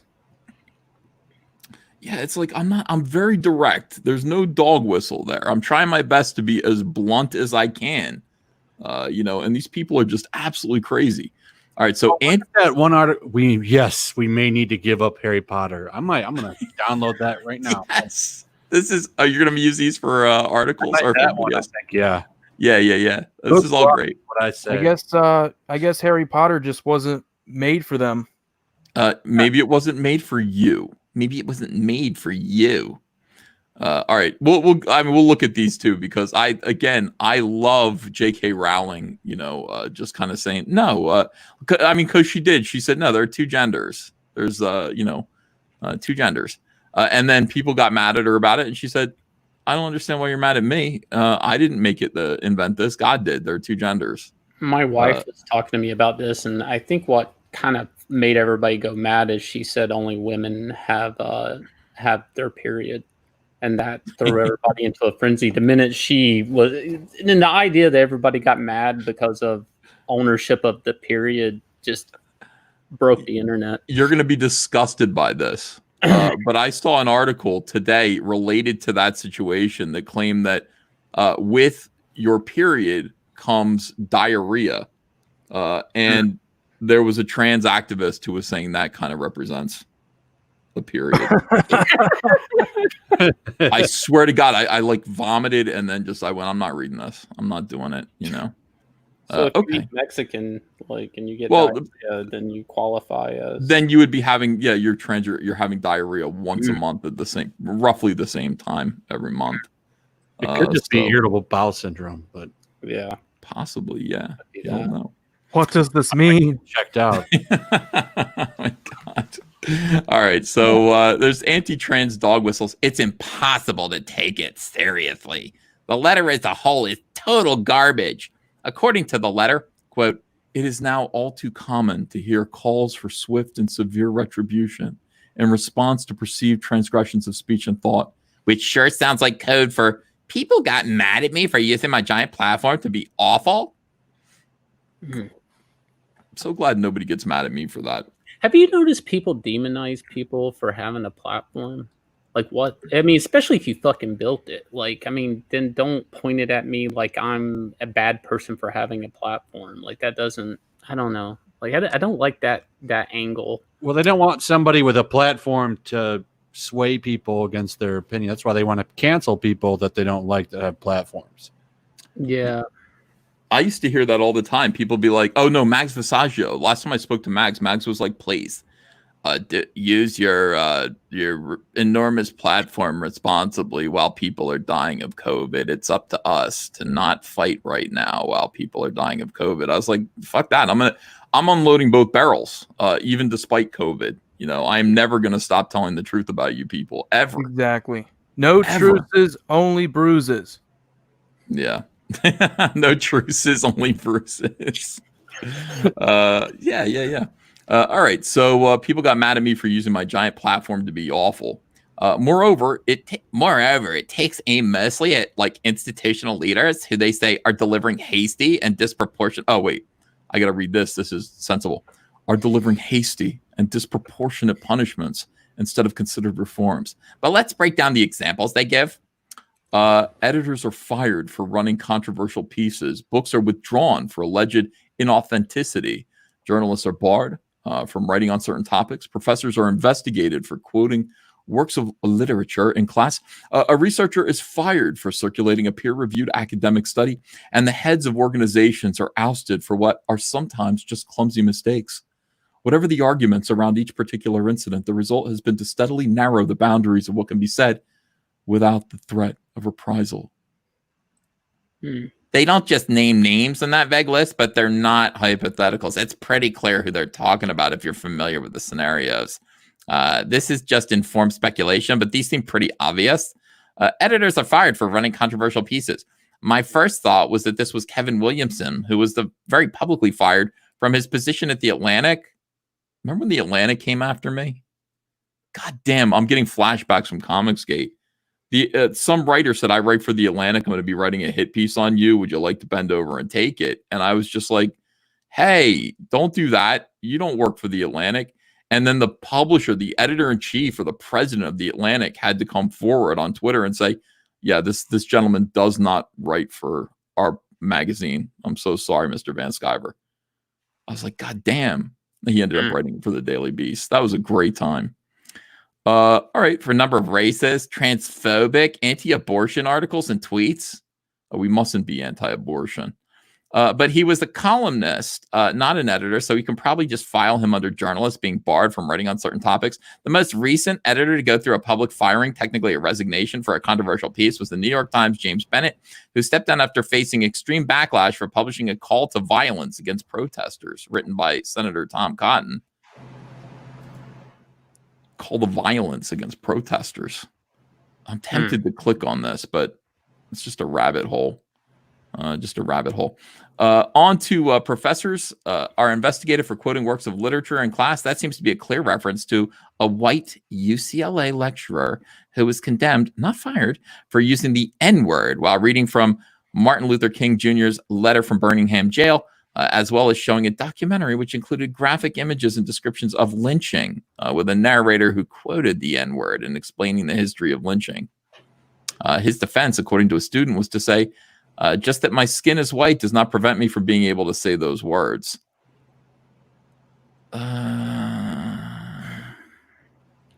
This is a tricky situation here. Well, I mean, I don't agree with saying the N-word, even just to mention what the N-word is. It's a creepy ass word, but you're going to show graphic images of lynchings if you're talking about what's going on in the South during those times. If you're going to get through to people what this is all about and the horror of the N-word, or it could be a reference to a white new school professor who was investigated for using the N-word while quoting and discussing James Baldwin, because apparently this is a thing white professors love to do and white liberals love to defend.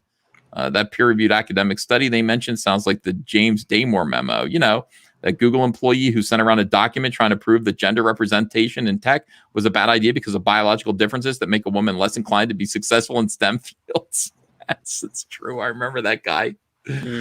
This guy just said, look, women are just, biological differences between men and women. There's science that proves that, it could be something else, but with the letter's attempt to make these incidents sound inherently bad and scary by stripping away all the context, we need to judge the appropriateness of what happened. Sure, it's hard to tell. My thing would be to say, if you're a leftist, all of these things would be something to screech over, but are they things to ruin somebody's life over? That's the question. Is this stuff that is worthy of a discussion? Is it a reason to ruin someone's life, fire them, shame them on the internet, make them unemployable, make them starve them out in the street, make them contemplate suicide, et cetera, et cetera?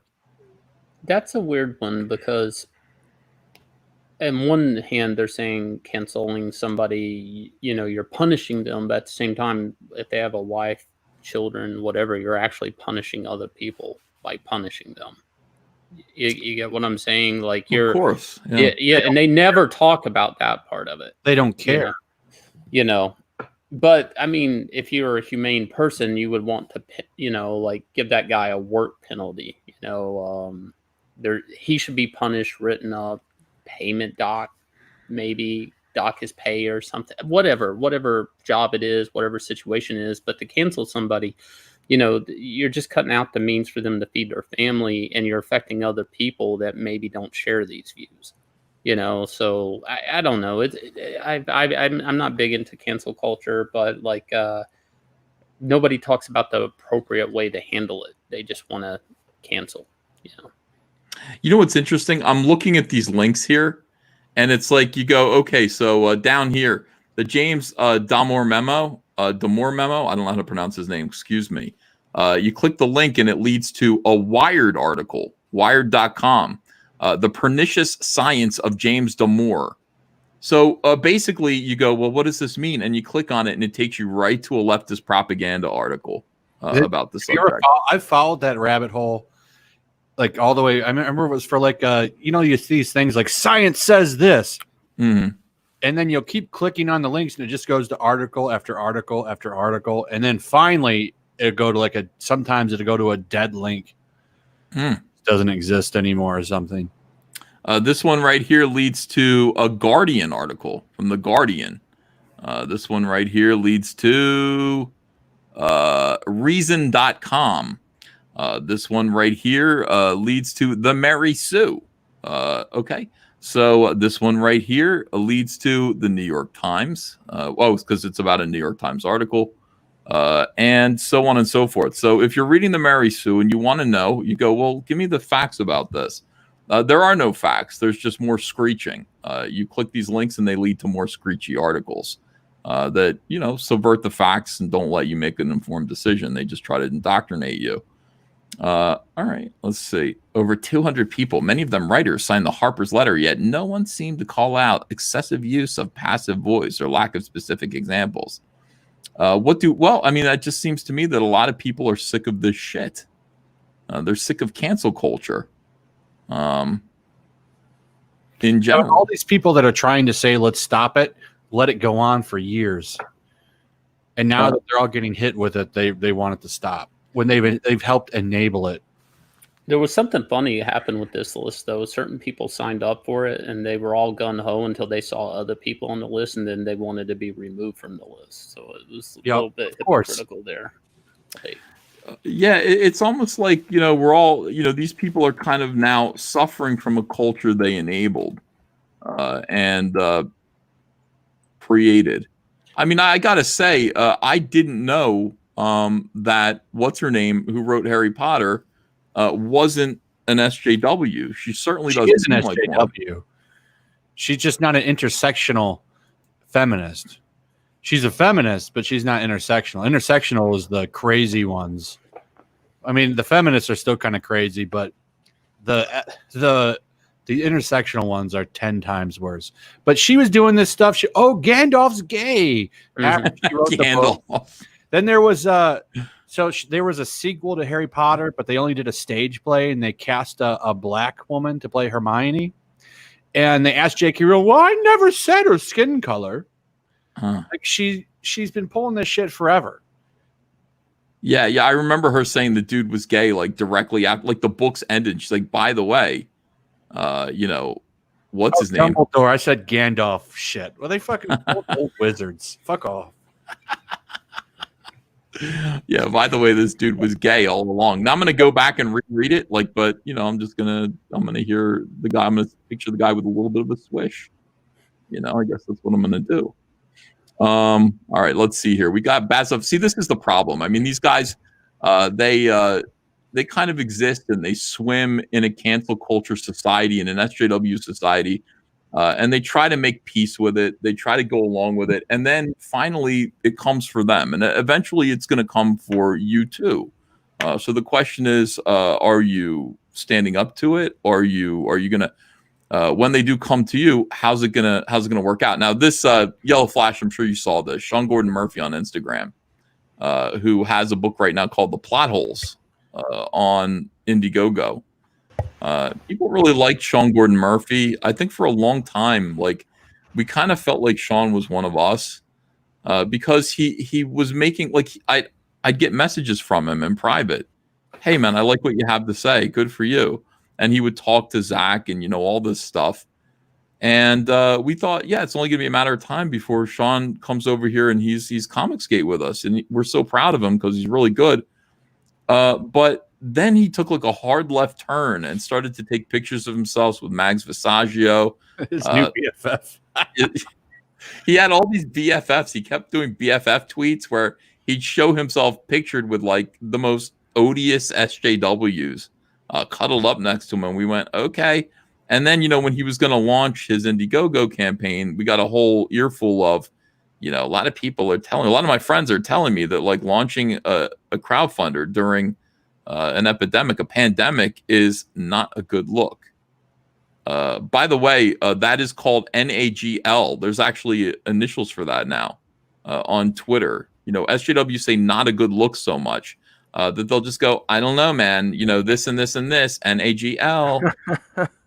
I was gonna vomit when I saw that for the first time. This is the same time too. Todd McFarlane made $1 million off of his action figure. Well, he made $3 million off of his action figure. No, this was back when he made the video. When Sean made the video. Yeah. Around that time. Yeah. Yeah, he made a video saying he's like, yeah, I was asking around, and it wasn't really a good look to make money. That same video, though, he said he maybe will make low in 500,000, right? Yeah, he was going to make 500, maybe $1 million. That was all the same. Yeah. So here he is now. This was yesterday. He put this on Instagram. He said the plot holes wraps up in 5 days. How's it doing? Do I have the plot holes up here? Did he get canceled from DC Comics, or is he still kind of quietly there? He's still there. I don't Club bombing. Yeah, I know. I don't know what his whole thing is, but all right. So, like, is DC gonna consequence him for being kind of Comicsgate? I don't even know if they will, because I don't think he is Comicsgate, but they're really coming after him. The SJWs want his scalp really bad, very badly. This is plot holes funded in progress. It's got $190,000 right now. It ends in 5 days, and it's projected to make $216,902. And this can be low, but usually right around this point, they're pretty good. I mean, 5 days away, their prediction is pretty accurate. So this is less than 500,000 that he was hoping to make. He probably would have done better if he just come out swinging. But he couldn't. He didn't want to choose a side. So he says, put your orders in now. This book is so much fun to draw, and I'm having a blast. On a side note, I really appreciate all the kind words of support I'm getting here lately on Insta. Lately, it's really been the thing that keeps me going. Shit. It's been a rough few months for me on Twitter for reasons I won't get into. And while I try to keep in mind 99% of my readers are fantastic, the trolls really got me down. Hence why I've stepped back from Twitter and YouTube. No lie, I've actually considered leaving comics a few times over the past couple of months. Maybe retire, get into something like real estate investment while taking private commissions as a side gig. Who knows? From the outside, most folks look at my career and think, this guy has it all. And he must know that his work really means a lot to people. Dear God, do not get into real estate. Who are the trolls, Sean? Are you talking about Mags? Can you imagine his friend saying it's not a good look to make money in real estate? Oh, not during a pandemic. Like now, no, you should give rentals away for free to people of color. He's the kind of guy that would do that.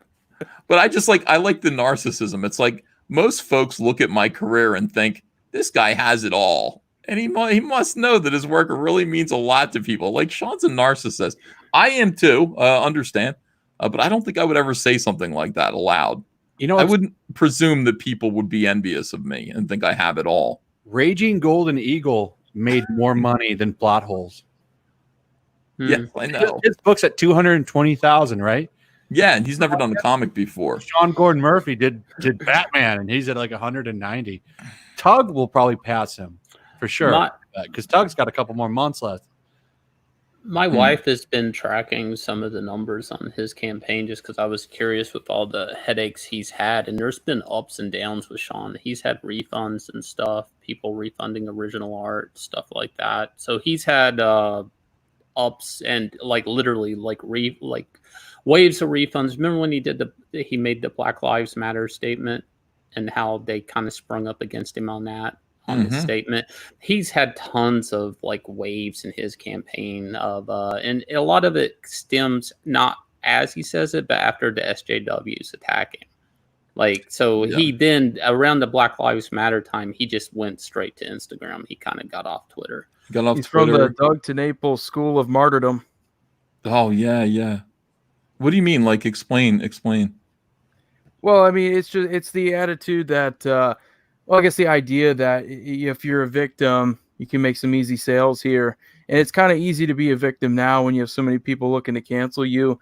You can get canceled for whatever reason or interpret anything as being canceled. And suddenly, you can play the victim and people rally to your defense.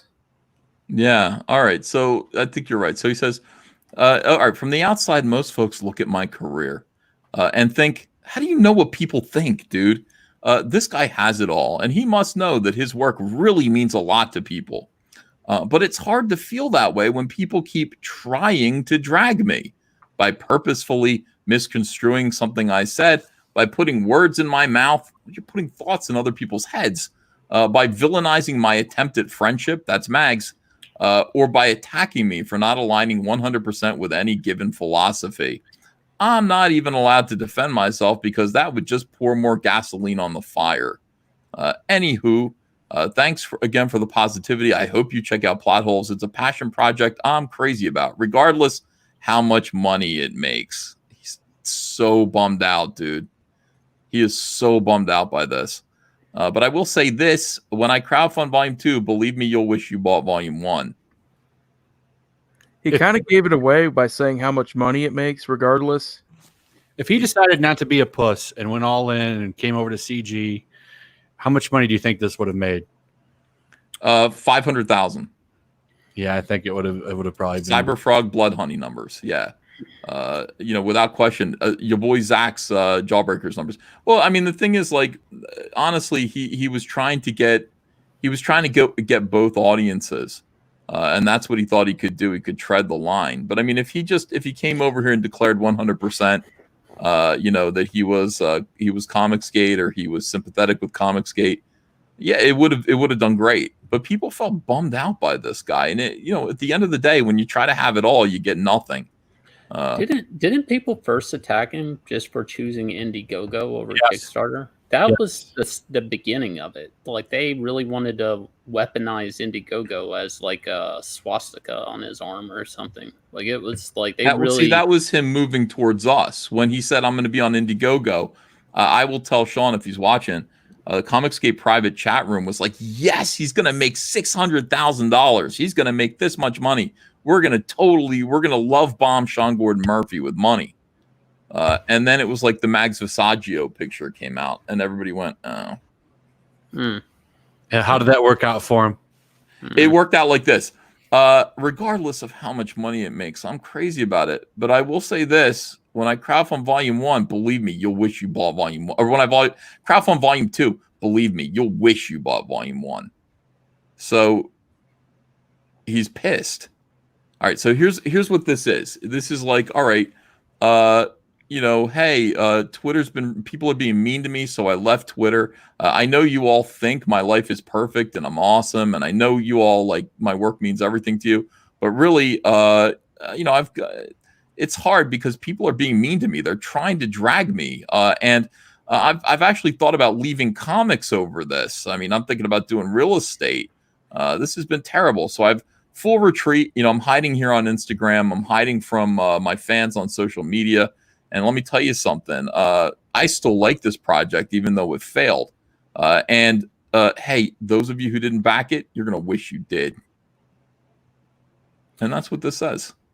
In his defense, though, the mainstream comic market is kind of like one of those things that you want to throw your hands up and walk away from. Kind of the mentality of the mainstream comic creators right now, and just what they bring along with them in social media. It's not. Oh, I don't know how. Yeah, it's weird to talk about this. It's not a very comfortable space. No, So, I don't disagree with you. I think it's, to borrow their phrase, I think it's toxic. I think the mainstream comic book industry is poisonous. And for Sean Gordon Murphy, who's a creative person, to have to spend so much time, trying to placate these monstrous SJWs rather than, working on his comics and making money and all that stuff that he wants to be doing. That just goes to show how absolutely toxic the mainstream comic book industry is, which is why I recommend he fucking leave it. Leave it behind. You see now, it's like, your attempts to be kind, your attempts to, even though your attempts to be friends with Mags were clearly manipulative. I mean, not everybody is as stupid as you seem to think they are, because Mags saw right through you. Enough of that. Just leave these people behind and come over here and do what you want to do. Apologize to Comicsgate. Say, sorry, Comicsgate. Or no, don't even apologize. Just say, hi, Comicsgate. And then come over here and crowdfund Plot Holes 2 and just be here. Choose a side. But then he would lose powerhouse artists like Joe Glass. I think he's worried about losing his Batman gig at DC Comics, but you got to be Todd McFarlane. Todd McFarlane didn't give a shit. Like, Todd McFarlane went, look, if I'm as good as you say I am, you're going to hire me no matter where I am or what I say or do. So just to kind of take my balls out and throw them on the table, I am going to move to the other side of the world. You know what my number is. Give me a call. And then when Spider-Man, his book Spider-Man was on top of the world, he just walked away from it and did his own thing because he was so confident in his own abilities that he just did it. I wish that Sean had a little bit more of that in him and stopped worrying about it. Hey, welcome, Patrick Thomas Parnell. Good evening, guys. Hello, Patrick. Hey, how's it going, everybody? Hey, guys. Good So to see you. I heard something about balls, like talking about balls. Take your scrotum out of your pants, slam it on the table, and say this.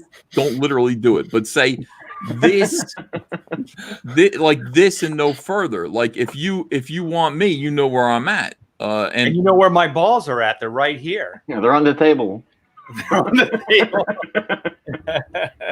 Oh, Ethan, I don't know if you want to share my screen, but there's another meme.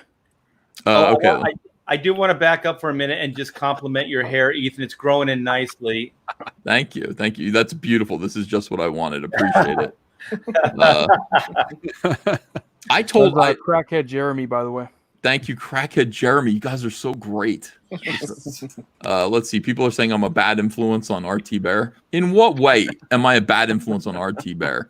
Well, I'm thinking of starting to dress flashier and growing my hair out for one. I'm thinking about dressing flashier too. Yeah. Dressing flashier than you are now. I got some good stuff coming. I can't wait. I can't wait till you see the stuff that I got on order. Where'd you get that jacket? So I went on Etsy and I found this this girl who makes this stuff for me now. And I order the stuff. She's got my measurements. Really? Yeah. I have a.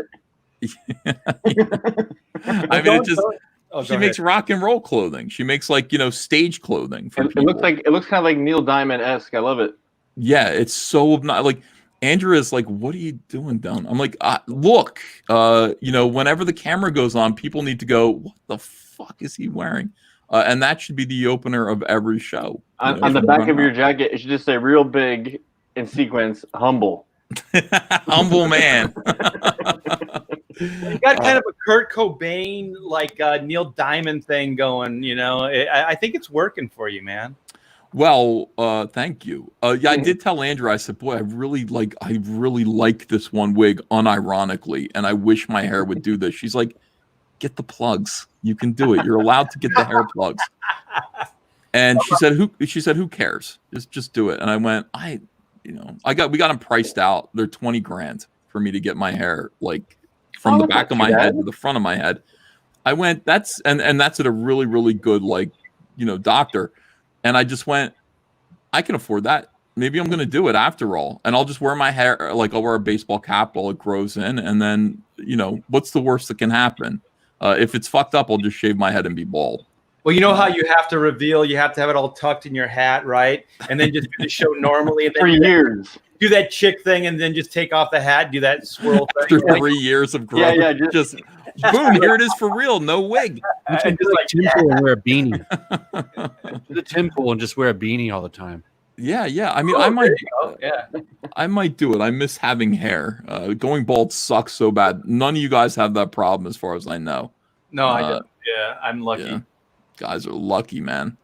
It's so cool. So hey, it's good enough for Joe Biden. He's got hair plugs and they look great. They're really I don't know about that. all right. He had them. Yeah, he's got, and they just look like right here and then right like doll hair, coming out of his head. Let's just say he should know better and he can afford better. Can he? Isn't Joe Biden poor? I hope that's so. his whole thing. You hope so. I think that was his thing, that like he was kind of like poor. Or am I thinking of someone else? I might be thinking of someone else. I would feel bad for him. Like every time I turn on the internet, it's like someone showing a video of him trying to complete a sentence. Yeah, I'm actually kind of concerned about that. Did you see the one where he said he was Joe Biden's husband? Oh, what? Really? He was talking. He was trying to talk about his wife. He's like, ever since I met my wife, Joe Biden's husband, or some shit. He called himself his husband. The fact that there's even one person like that's going to vote for him is insane to me. I'm sorry, but that guy is clearly whatever. He's clearly senile. Like he is. There's something really wrong with him. And watching him grab 8-year-old girls. Creepy, yeah. I always love children sitting on my lap. Can you imagine what the debate's going to be like? My hairy leg. They're not going to have a debate. There's no way. Why wouldn't they have a debate? You don't think they'll have a debate? I think they're going to pull some type of COVID-19 where Joe Biden can't leave and something, because like their main move right now is to keep Joe Biden as far away from a camera as possible. I think that's true. They were trying to do that to Hillary too, but I think there needs to be at least one debate. It's just traditional. I think Joe's go-to is he'll just get angry. Like that seems like Joe's go-to, especially indignant. Yeah, he'll get indignant and he'll get pissed off and he'll start getting all uppity. Yeah. Well, maybe, but his move on the vice presidential debate against what's his name, Paul Ryan. That's mainly what I'm talking about. Yeah. He just went, you fucking idiot. It was infuriating, and that was like a clearly very well calculated move, because laughing at Paul Ryan really threw him off his game and made him like look, and you could tell, feel like an idiot. And very disrespectful in the big picture. Yeah. Oh, I when I saw that picture and like his big fake teeth and he's laughing at Paul Ryan, I really disliked Joe Biden. Yeah, Joe Biden has a long documented history of just being a massive a-hole. Oh, I got it. Where he calls himself his husband. Here, I shared it. Okay, here we go. You ready? Yep. Good afternoon, everyone. As Lily already indicated, I'm Joe Biden's husband, Joe Biden. Good afternoon, everyone. As Lily already indicated, I'm Joe Biden's husband. I'm Joe Biden's husband. How do you make that mistake? Because he's got dementia. Yeah, seriously. This has been going on with him for like a long time. Like it's documented. How old is he, Sean? Do you know? Or Shane, I'm sorry. I don't think that's exactly the issue. I don't know what he went through when his son died of cancer. Like, I don't know what type of medications he's maybe been on. Like, who knows? Like, I mean, well, now I have to feel bad for him. I didn't know that. Yeah, his son died overseas. That's why he didn't run during the first in 2016. Okay. I remember, is because he was all grief, sad. I think his son.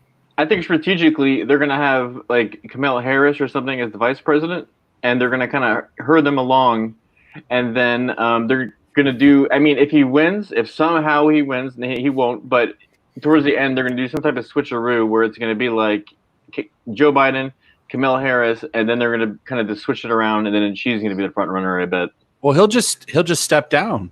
Yeah. no. Wait, it's interesting. Like I had the DNC call me because I'm actually a registered Democrat, even though I'm pro-Trump, and they were asking me, if I was going to have their vote, and I asked them, I'm like, well, who's the nominee going to be? And they couldn't tell me, even though Florida picked Joe Biden. I was like, is it going to be a Joe Biden? And they're like, well, we're not sure yet. I'm like, how can you not say that? Like, you're asking me just to vote for Democrat just for the sake of voting for Democrats. And I'm like, that's so ridiculous. And I actually got in a little bit of an argument with the gal on the phone, and then finally she, wished me a good day and said goodbye. But they don't actually know what they're doing either. It seemed like a slam dunk that Trump would walk away with it. But with circumstances the way they are, 1968 was the year where conditions were similar, and we elected a Republican, away from the Democrats who probably should have won. It's like, this kind of shit, this kind of chaos is all orchestrated, and it does work on voters. And we'll just see how it goes. I don't want to be cocky or overconfident at all. It would be fun to be cocky and overconfident in retrospect after Trump wins. But I'm not going to be the one who's like, it's going to be a cakewalk. If they do mail-in voting, he's not going to win. Yeah. I don't know, but if Trump doesn't get elected, I'm leaving the country. That's all. The only silver lining is that because of COVID. Yeah, the only silver lining would be that the Magnificent Seven would be hilarious. That is true. If Trump loses, Mike is going to look really silly. Somebody said this, but the Magnificent Seven, is there 8 characters on that cover? Yeah, they're not 7, they're 8. I don't know why. Oh, 7 and a quarter. I think it's because of Crowder and Quarterback Garrett. Quarterback Garrett counts as a quarter of a person. Is that what it is? And they just rounded down, I guess. Rounded down. Seven's more sexy. Let's go with 7.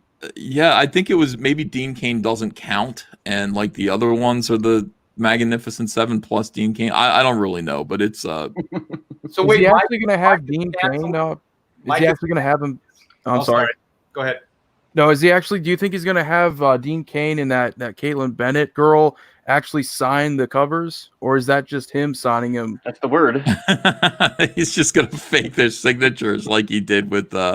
It could be worded in a way that's like, well, it's their cover, but it's their cover signed, so it could just be Mike signing them all. Mike, I'm sure Mike has a deal with Dean Cain. I know because I remember Mike talking to Dean Cain. And during that time, so I'm sure he tried to get signing deals with all of them, but he only got 2 of them out of the 7, I guess. So and then on top of that, Mike cancels Dean Cain from his own book. He did. What is this? Well, I was just like the 7, and there's 8. Oh. So we were talking about that Dean Cain actually got canceled from his own book. Mike's doing Lone Star 3, but first he's doing the sequel. Mike was like, "This is gonna kill Ethan." Mike's doing the sequel to Jordan Peterson's book. He's illustrating 12 Rules, Part 2. Was that the secret project that he was talking about? Yeah. I was asked to do it many times. I just couldn't do it. Especially not for what he was paying. It's just not. I'm sorry. It was enough money when I was working at DC. When I saw the first one, I was like, I hope Ethan got royalties of some sort on the book. I didn't get. I would have done it for free if I could just have like a decimal of a royalty on that book, because it sold like millions of copies. I got $15,000 for drawing that book. 15,000 and I can't say what I was offered to do the second one, but it was only a little bit more. And $15,000 was a lot of money when I drew that for us. How many pages? How many pages was 12 illustrations. Okay. So it's DC money. It's okay money. But yeah, I'm not doing it again. And I slaved over those illustrations too. Now we know how Lone Star 2 shipped. I don't think he's been paid for that yet. I don't think so. They were printed and shipped with that money for doing the Jordan Peterson book. Interesting. So Jordan put out the call. He just said, because I can't do it. I don't know what to tell you. Like I've got $1 million Cyberpunk book to do. I can't do this. And he put out the call, and I think I never really talked about this, but I think Mike just assumed he was going to snag the job. Like somehow, he was going to get the job from me, and that would make me angry.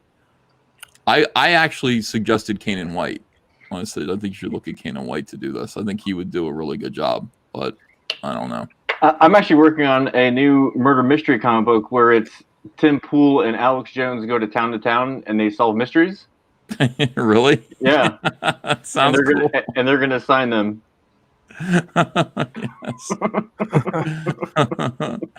Yeah. All right. So people are like, that's a lot of money. Is it a lot of money when the book itself sells 2 million copies and there's no royalties? And I mean, I signed a contract that those illustrations, I signed them away.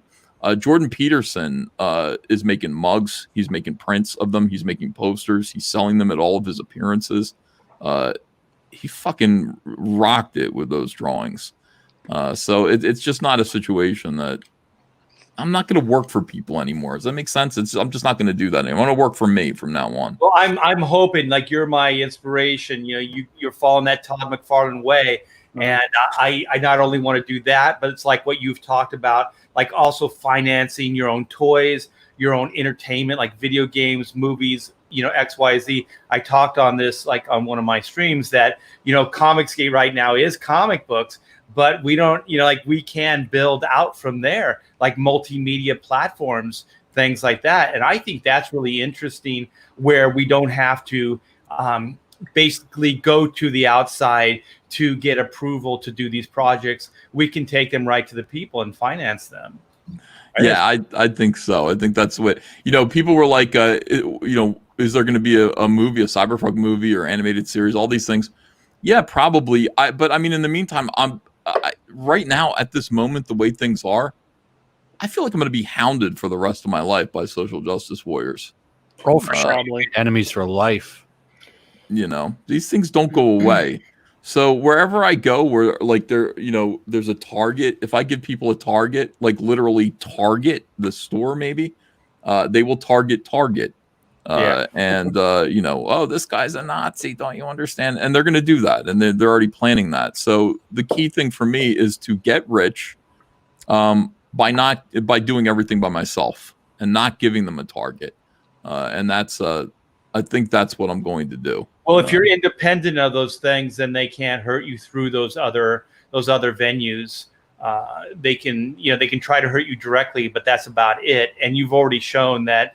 Not that you're bulletproof, but that you have pretty thick skin and that you know how to deal with it. And I think that's important. And so do you actually think that this is going to continue? Like this will be like you'll be 60 years old and you'll still be SJW. Well, I mean, I would like to think that I'm going to win. You know what I mean? Like I would like to think that the world will change. But I'm hoping too. Yes, I see these people as getting worse. I don't see them as getting better. As time goes on, I mean, when people talk about this country's headed for a civil war, all of that stuff. Yeah, it's getting really depressing. You know what, Uncle E? If you give me like $10,000 a year, I will do all your writing for you. Thank you. I don't even need like royalties or anything. What kind of writing? What do you mean? Just all of it. All the writing. I need someone to write all of my dialogue and personal interactions with other human beings. Yeah. If I could find somebody to do that for me, so that people would like love me and not hate me and fear me, that'd be great. So I need somebody who will write good dialogue, answer all my emails, and be a professional and still sound like me. You should have each one of your episodes scripted by Deadwood Dale. So everyone, like, there's actually scripts that he'll write, and then you rehearse your line. Yeah, and you go. You wanted to go back to making like 10-minute videos, right? Yeah. Yeah. You want to imitate my voice? I was thinking. Yeah. One of us. All right. Hello, everyone. It's Ethan Van Sciver. World's most charming, eloquent, and yet humble man. I can't do it. That's no John Mayer. Each one of us would get a script too, Deadwood. So you would have to script all of our dialogue as well. Somebody said it, but we just skated past a serious point talking about a civil war. Isn't it weird talking about that possible civil war in the future? But we're in the actually Comicsgate SJWs as a civil war in pop culture. Mm-hmm. Well, we are. But there's a divide, and this goes back to what we were talking about, Sean Gordon Murphy. You're not allowed to be in the middle. Like and they decide what side you're on too. Like you depending will on pick what you a side. Yeah. You know, whether you know it or not, there is a culture war. It is going on. It will come for you, and you will choose a side. There are no fence sitters. They will push you on one side or the other.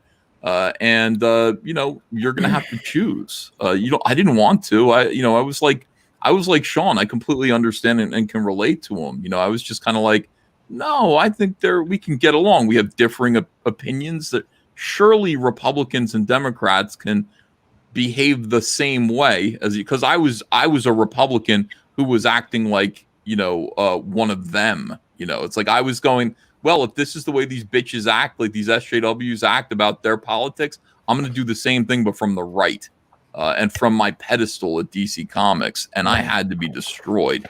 And I just thought, why? It doesn't make sense. It's not fair. If you can do it, why can't I? You know, and no, the answer is no, we can't do it. They have control over the mainstream, and they are making the rules, and this is war to them. This is very serious. The culture war is very serious to them. So, you know, and I think the biggest difference between like the way we think and the way they think is that ours is an absolute. Like they actually want to cancel you. They want to destroy you. Like we just want a meeting of the minds. You know, we want to try to, you know, influence with a different point of view and try to appeal to them as human beings. But they don't have that interest. They just want to devastate you. Well, that goes right back to that list we were talking about before. I mean, the whole cancel culture is canceling speech, you know, canceling a debate. Like, we're not open for debate on anything right now. Like, you can't debate. The minute you debate anything, you're a Nazi, you're a whatever they want to throw at you. You know, it's like, and that's sad to think that people can't we can't interchange thoughts, and none of it's genuine though, Shane. They don't really think I'm a Nazi. They don't really think. No, I know, but that's what I'm saying. That's what they throw it down at your feet to stop you speaking.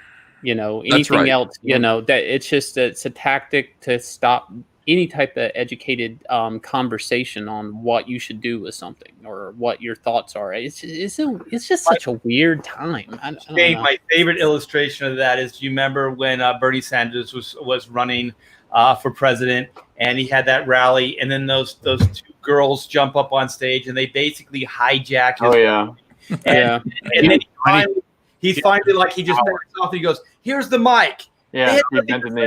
They had absolutely nothing to say. And it's like, even when Bernie gave them what they seemed like they wanted, they had absolutely nothing to say. And I think that sums up a lot of this. Well, that's like BLM in New York City. You know, they were protesting and they wanted change and police reform. And then the mayor was like, "Okay, let's do police reform." And they were like, "No, actually, we're just going to keep on going. We're just, you know, like we don't actually want that. We just want a reason to destroy everything." Yeah. Why can't we all just have fun? Why can't we all just be like Will Smith and get jiggy with Margot Robbie? Which you know, I was listening to. I'm jealous. Be careful! Don't. This could be a Dan Fraga situation. No, I don't think it is. You know, I was listening to what is this right? What's this face right here? Will? I think they're both high. It's a duck face. Yeah. She's the icon for the Green Room group. She is. Well, from her Wolf from Wall Street. That's from when she was in Wolf on Wall Street, or the Wolf on Wall Street. Yeah. I was listening to Sirius XM Hits 1. It's my favorite station, so I can listen to all the cool music, pop music, top 40. And they were talking about how Will Smith basically is a cuck, and his wife, Jada Pinkett Smith, her boyfriend came forward and said that he was banging Jada Pinkett, but with Will Smith's blessing. Really? This is fact? Well, it's what he said. It's what this guy said. And then, like, Jada Pinkett Smith's people came forward and said, no, this is not true. It's a lie. And then other people said, no, it's well known that, like, they have an open marriage. So I think this is what Jada meant when she said that Will got his payback. My man was blowing Margot Robbie. I didn't know that you called that blowing Margot would she be blowing him? Yeah, like the other way around. I like this line. Agenda must agend. Yeah, I don't know.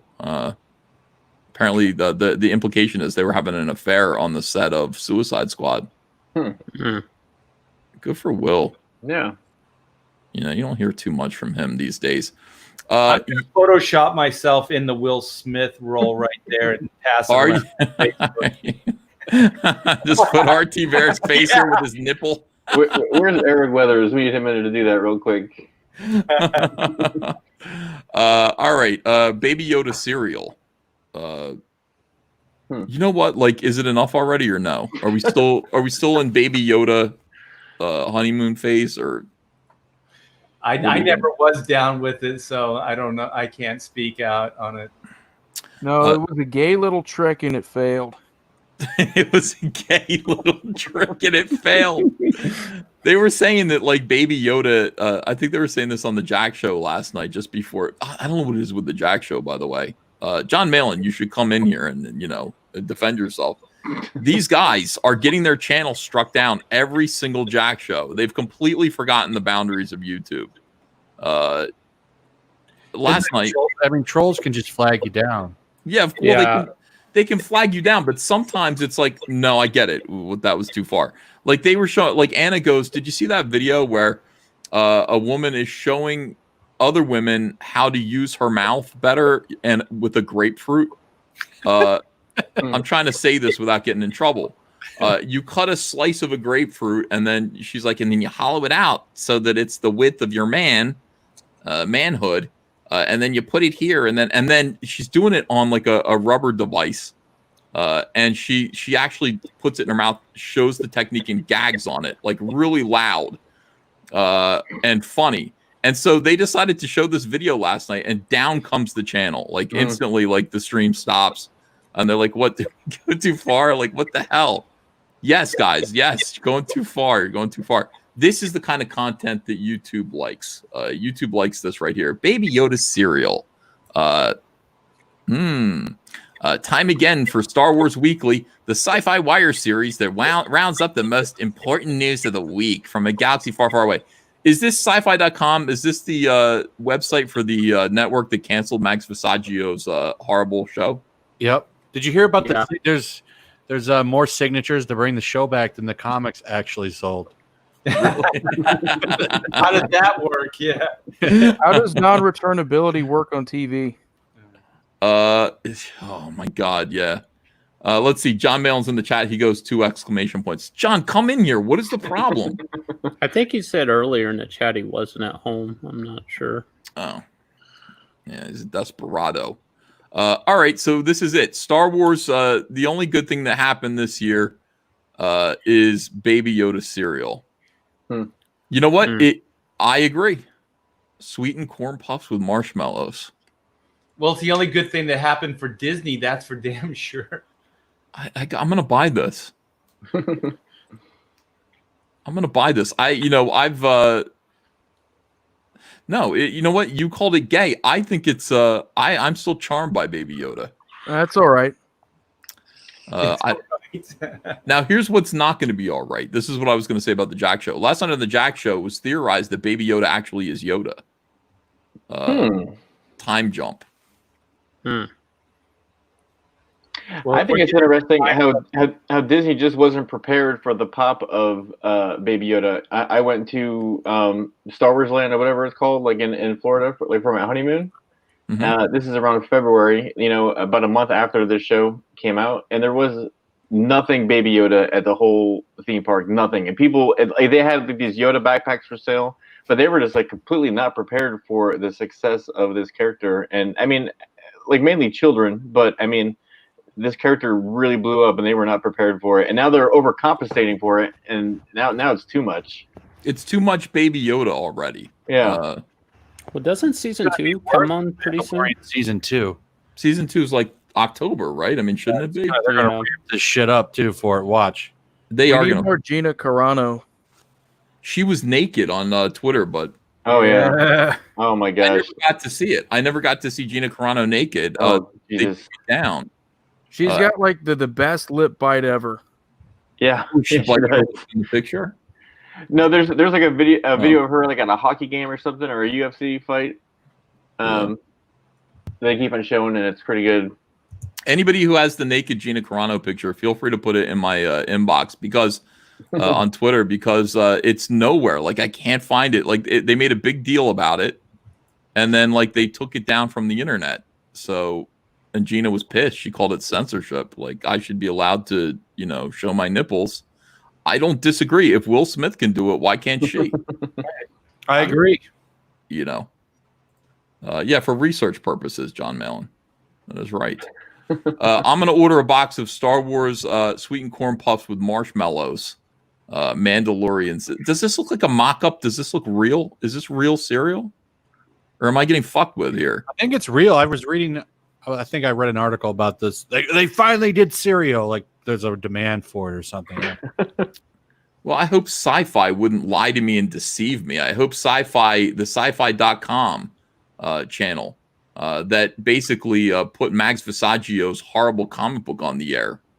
I hope they wouldn't lie to me about this. Well, I hope this isn't legit because there's a crazy tangent right there on Baby Yoda's head with the horror line there. Yeah. Oh, that drives me nuts. That's bad design, man. This is really bad design. Why are people calling me a fuckwit and saying this is garbage? You don't know it's garbage. You haven't tasted this. Yeah, taste it first, man. It's just corn puffs. It's corn puffs with marshmallows. And I'm doing it. That's a brilliant combo right there. Video Hard to mess up. boxing and taste testing. People are pissing me off this tonight. is simp stuff. Why is it simp stuff? Because it's simp wars. This is how they get you back into Star Wars. They want to eventually sell you on a remake of the original trilogy by saying, "Oh, this could be Yoda." I also don't like the fact that Baby Yoda doesn't have arms in this image. This is really bad design and layout. No, he does. There's his hand right here down at the bottom. Oh, yeah. Okay. He's Baby Shouldn't Yoda. he be holding one of the puffs or like the bowl? Wouldn't that be more adorable? I mean, I don't know. I don't want him touching my food. I like him, but not that much. What if he made every one of those puffs? Like that's his job. What if he pooped them? What if he's like, this is my poop? We don't know what Baby Yoda's shit looks like. You don't? Yeah. Is he wearing a diaper? I mean, we know he eats entire frogs. Like he should be squirting fecal matter all over the inside of the ship. Maybe this is what it looks like when you digest a frog and poop it out. Who knows? Now I really want to try it. I'm not a big fan of the baby versions of things. It's kind of like CalArts before CalArts, where you would just take something really cool and then just make it a baby. Also, I'm sensing that Ethan wants to get the cereal now because it's science. He wants to see if you eat it, if it actually, squirts out that way. It's the Fresh Prince of T-Bear. I heard I was summoned.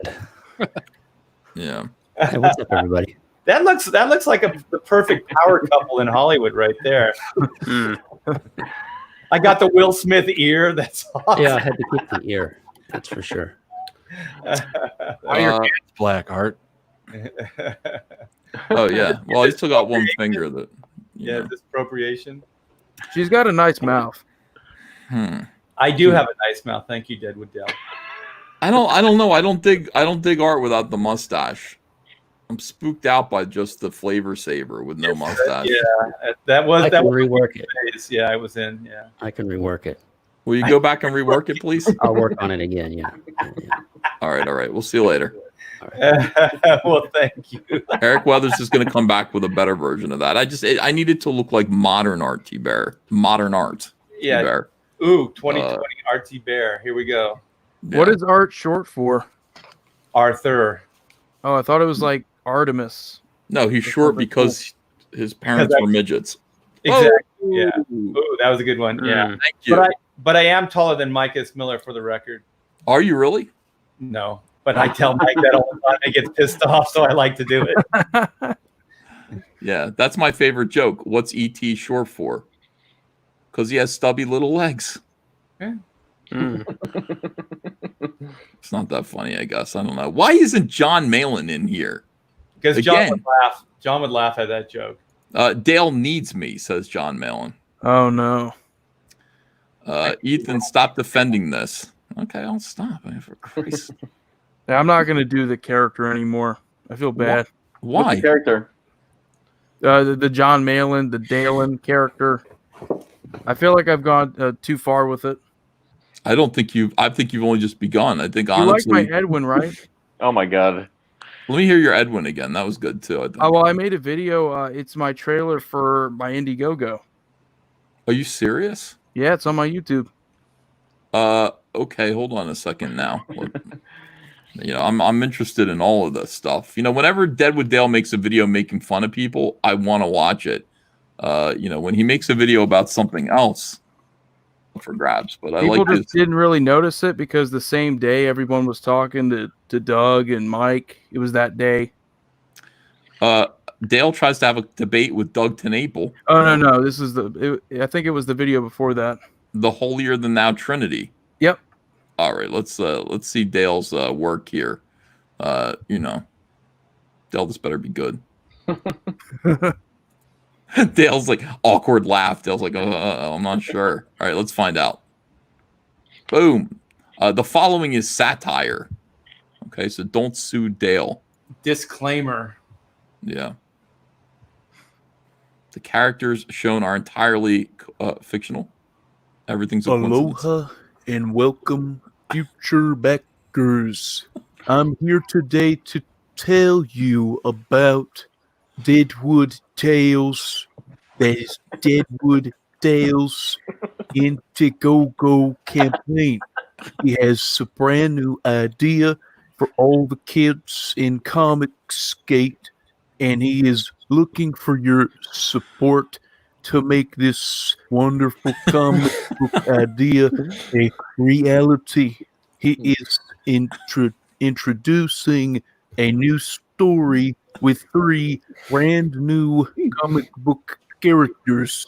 The first one here is the Whistler. His nipples are out.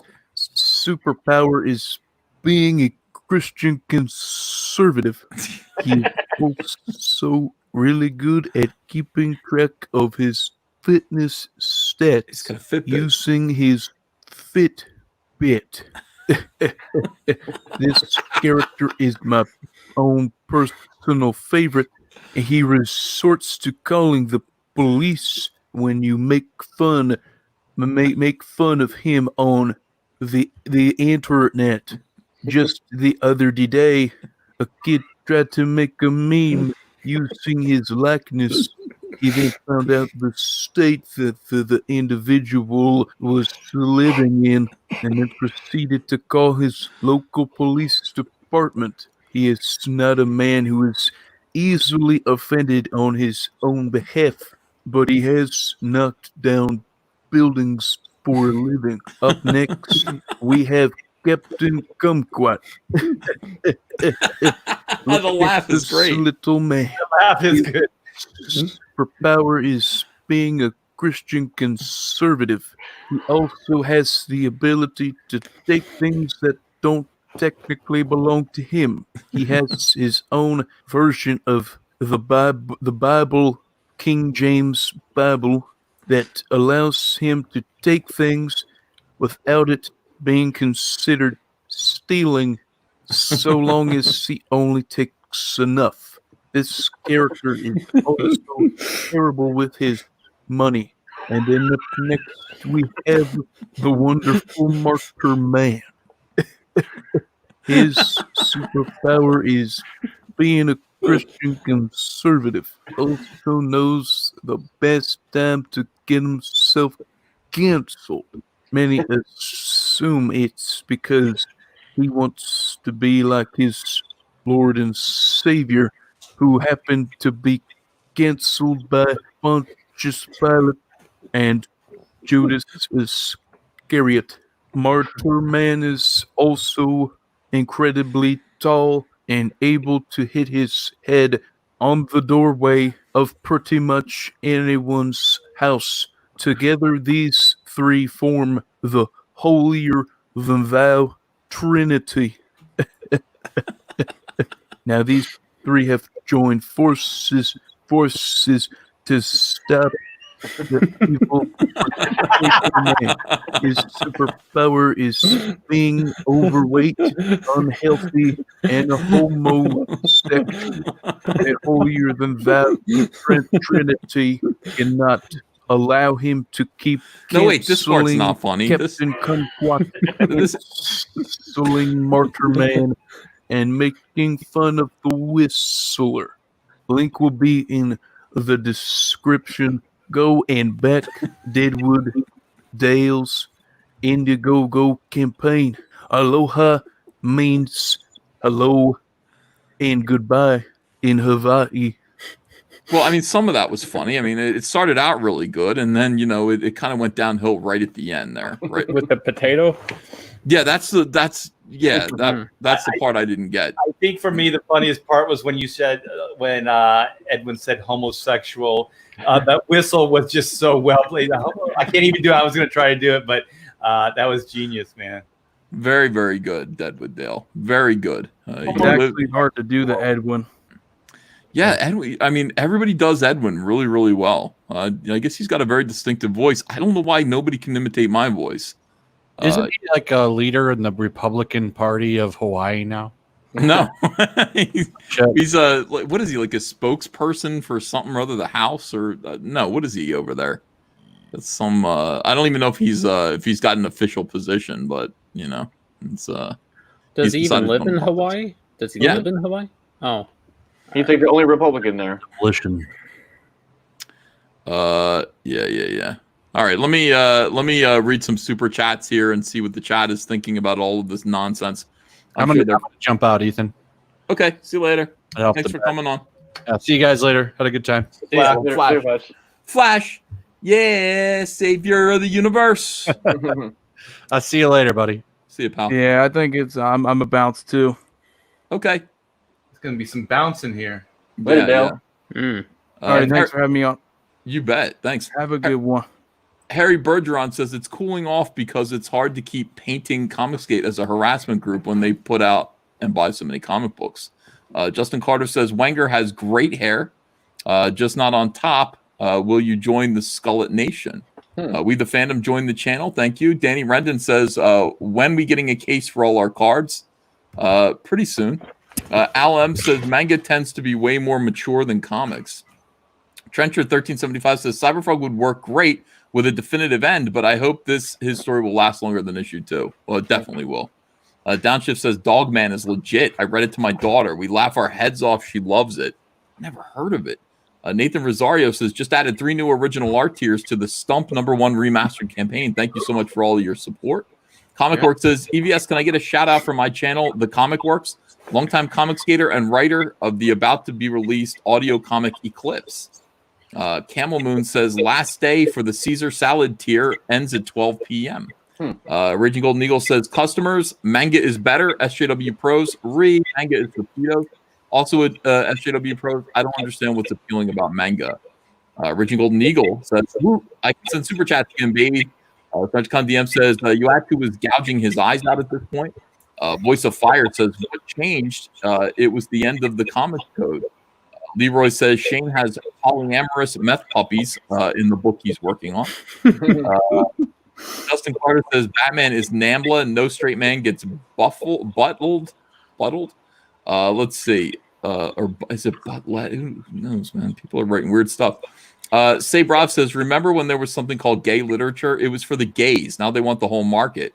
Lord Rich Speck says only an SJW weirdo would think the next logical step from a love triangle is everyone to just be a sexual deviant.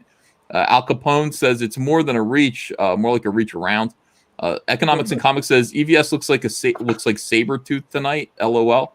Mr. Wonderful says it's not hard to work out why the movie creators distance themselves from the comic books and refuse to promote them. Seedfan85 says you think that's good? Check out Ming the Merciless. 200 Watt Studio says the glob from the Man Thing. 200 Watt Studio says world's finest on Epstein Island. Days of Clarity says Batman invites Superman to play in his sewer pipe. Wilfred is a new member. Thanks for joining. Comic Books in Cahoots says Monera was the Paul Revere of the SJW invasion. Oh, fascinating. I like that idea. Oh, do you remember Marvel's man size, or what was it, giant size man thing annual that they put out in the day? Yeah, how would people feel about that these days? Giant size man thing. Well, I mean, Todd McFarlane put out his 12-inch Violator, toy way back when. I love that stuff.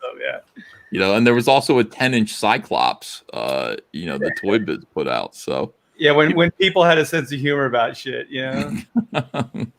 Let's see. Literally every issue of Sensational She-Hulk would have been protested in the day, says Sucticon DM. Wasn't the first cover she was like running across naked or throwing her clothes off or something? Was that She-Hulk #1? One where she had a towel, right? You couldn't do that today. No. He's right. You absolutely couldn't pull that shit off today. Yeah. Let's see. Happy birthday to Joe Schuster. Thank you for your gift, says Mark C. Joe Schuster, the artist of Superman, originally. Yeah. Lordy and Malcolm sends me a hey Mike, hey Mike, and then 2 Mike heads. Thank you. Comic Books and Cahoots says Spider Woman powered by thalidomide. Dex Luthor says they complained because it was sexualizing Spider Woman in an impossible pose only to show her butt, but people showed countless covers and images from the cartoon of Spider-Man in that exact pose. Mike Wilson Art says the isms are in conflict with each other. You know what? If you want to get uppity, go watch that stupid Cats movie, and you'll see all kinds of women in those poses. Oh, yeah. Crawling all over the place and stuff. Yeah. Oh, man. That's brilliant. This is a little better. Yeah. Still, I think the sides of his head make him look weird. Like, I'm fitting it to Will Smith's head instead of putting T-Bear's because I want that big ear there. Yeah, the ears, I think. That's what's making it look weird. It looks less sexy and more like I'm scolding her right now. Like, don't do that. Yeah. Oh, no. I dig it. You did a good job, Eric. Welcome, everyone. Eric Weathers. Hello. Great to have you on the show. Let me finish these super chats and then we'll get back to things. Sure. No one cares about this hair talk. Promote Shane. I will do that. Hold on a second. Okay. 2019's periods are 2020's Jenkums, says 200 Watt Studio. Comics Exposed says, are you going to plug Shane's email list? Jeez, of course I am. I got it right up here. Oh, my God. Angry Hydralisk, formerly Angry Vanaling, says, Uncle E, I hope you're paying Andrea adequately for her prompt customer support work. She deserves it. Also, have some cheap currency, pie man. Thank you very much. Blackness Yoshi says SJWs are like psycho villagers running around the village looking for witches. Like the witch trials, you're screwed no matter what you do. Comics Exposed says you're not talking about Shane's email list enough. Trevor Nichols says, I love Sean Gordon Murphy. He was a fucking rock star. Then he threw it all away with his apologies, gimping his campaign. SJWs don't support him, and his fans were put off by it. 200 Watt Studio says, EVS, you must live stream the plug surgery. Can I keep any dignity at all? Any dignity? Comics Exposed says, no one cares about this hair talk. Promote Shane. Antoine Dennison says, get the plugs, Ethan. You've definitely earned it. Rhino says, Cecil called it about Jordan Peterson. Yeah, We the Phantom says, hey, Ethan, what webcam do you use for your streams? It's a Logitech. Snarkcon DM says, Baby Yoda cereal, tasty is the way. 200 Watt Studio says, Mandalorian cereal at Sam's Club this month. Dark Gift Comics says, Gina Carano in your DMs. Ooh, Mark C says, Modern Art T-Bear. Looks like John Landis. You do kind of look like John Landis. A little bit, yeah. Yeah, a little bit. Yeah, I can see that. Yeah. No, you really do. John Landis hurt those poor Asian kids in that actor. Was that the same guy, the Twilight Zone accident? Yeah, he didn't hurt them. He chopped their heads off. Yeah. Well, I didn't want to be graphic. I was trying to be nice. Don't worry, we got you covered. Yeah, he destroyed them. Yeah, and his career was over, rightly so. Accidents happen. Yeah, but he told they have manuscripts that said that he was telling the helicopter stunt guy to fly closer, that actor couldn't act, and he wanted to genuinely scare him. And so that stunt guy was saying it's dangerous to fly that close. He overrode it, and so that's why Landis got in trouble. I do agree, like accidents do happen, but I think that was that might have gross negligence. I think that's what they called it, actually. Yeah. Okay. Let me make everyone happy here for a second. Starlight Cats by Shane Davis. Now, Shane, you are going to be launching your book in September. The end of September, maybe 1st of October, sometime around there. So we have pretty much all the artwork done for the campaign. Waiting on some colors, but it's pretty much all there. So we're gonna. I love the trading card stuff that a lot of the CG people are doing, just because I used to collect the Marvel trading cards back in the day, and like I want to do a trading card for people that sign up and with purchase. So. We're doing that, so we're probably gonna have a trailer and some stuff later on. And I want to keep it, we're looking around the end of September just because I want to clear some stuff off my plate just for the campaign. I want all my attention on that when I get there. Absolutely. All right, everyone. Very simple. Just plug your email address into Starlight Cats #1 on Indiegogo by Shane Davis, and you're going to get a trading card at lunchtime. So, let's get going with that, and let's get Shane's, numbers up here for this. It's important. Yeah. It's actually, we had a lot of people sign up on the first day that the email list went out, so it's getting around. So I'm very happy. The CG crowd's been awesome. Very supportive. They were giving me crap last night on the live stream, so that's where the meth puppies comes from. But then my stream got taken down right away. So wow.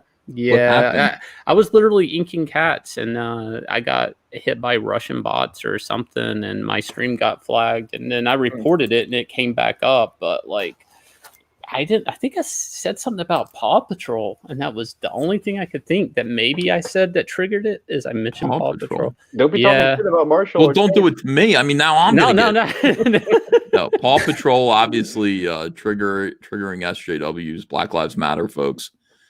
Because you're not allowed to show any positive depiction of the police anymore, which is, it's weird. I go back and I watch Chips and I feel terrible. I love Punch.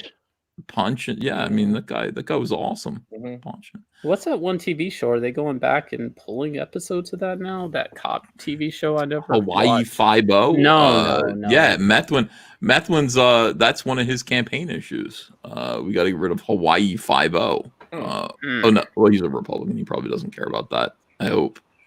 But yeah, all the cop shows where police are cool, gone, man. When they say fuck the police, I'm excited because I think they mean Sting, and they're no, they don't, because I feel the same way. Well, it's interesting because the Cops TV show it always showed the cops in a positive light, and it's very interesting that they want to take that show down. Yeah. Well, anyways, guys, sign up, and we'll look forward to September. I just signed up. Yeah, I signed up too. All right, Ethan, in our private chat, I actually put a link for my sign up as well. If we get a second, I wanted to share that if we could. Okay, let me take a look at it and sneak a peek at Gina Carano naked really quick here. I want to watch her face. Oh, Is that picture you're looking at? Is it signed? She signed it? No. It's a different picture of her nude signed.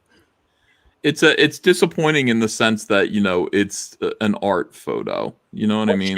Shane actually has one, and it is signed. So I think that's what he was talking about. Yeah, I'm on that level, Ethan. I'm sorry. Oh, that's amazing. That's going to circulate around, and that's going to hurt for the next couple days. Yeah. Oh, I got another one. I got that's not Gina Carano, is it? I got the one that I'm looking at that a couple of people. Oh, everyone sent me the photo. Okay. All right. My entire inbox is naked photos of Gina Carano. Andrew is going to be thrilled. Hold on a second. Let me bust this out in a open link in a new tab. Because she did a nude photo shoot for Sports Illustrated or Topless. I'm sorry, Topless. So I imagine there's tons of topless photos of her that maybe were unreleased. I see John Malin. I just saw your message. Okay, all right. Okay, sorry, John. John's in the hospital for something. Whoa. No. He's for family, so it's not a big deal. Sorry, pal. I won't ride you anymore. All right, wait, what am I looking for? I'm looking for a link, and I don't see a link. Oh, in a private chat, I put a link to the new Indigo. Looking on Twitter for it. That's the problem. Private chat sucks. Oh, okay. Because it doesn't come through as a link. You have to actually take it out, copy it. Sorry. No, it's okay. Let me see here. That's weird. I don't see it in the private chat. Here, I'll send it to you on the Twitter, the twit. I believe it's Johnny Phantasm, though. Yeah, it is. I'm doing a cover for this. I'm excited about doing a cover for this one. So that's official. I wasn't sure if that was a yes. You just asked for reference. Yeah, I absolutely. Johnny Phantasm is a cool looking character, so I can do this. This will be fun. Halloween 1985. Ghosts, gangsters, and ghouls are back in New York or New Detroit. I'm sorry, 1985. That's right. Are we able to watch the trailer? Did you set up the volume? Let's do it again. Let's see. Stop sharing. I can't stand that. It drives me nuts. Yeah, it is. All right, here we go. Watch the video.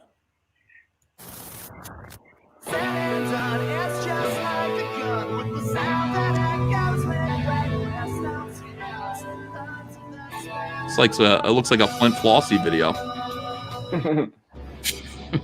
Life for Johnny can be crazy. You never know who will go next. Until then, I drive, watch the city lights, lay the foot down, and just cruise.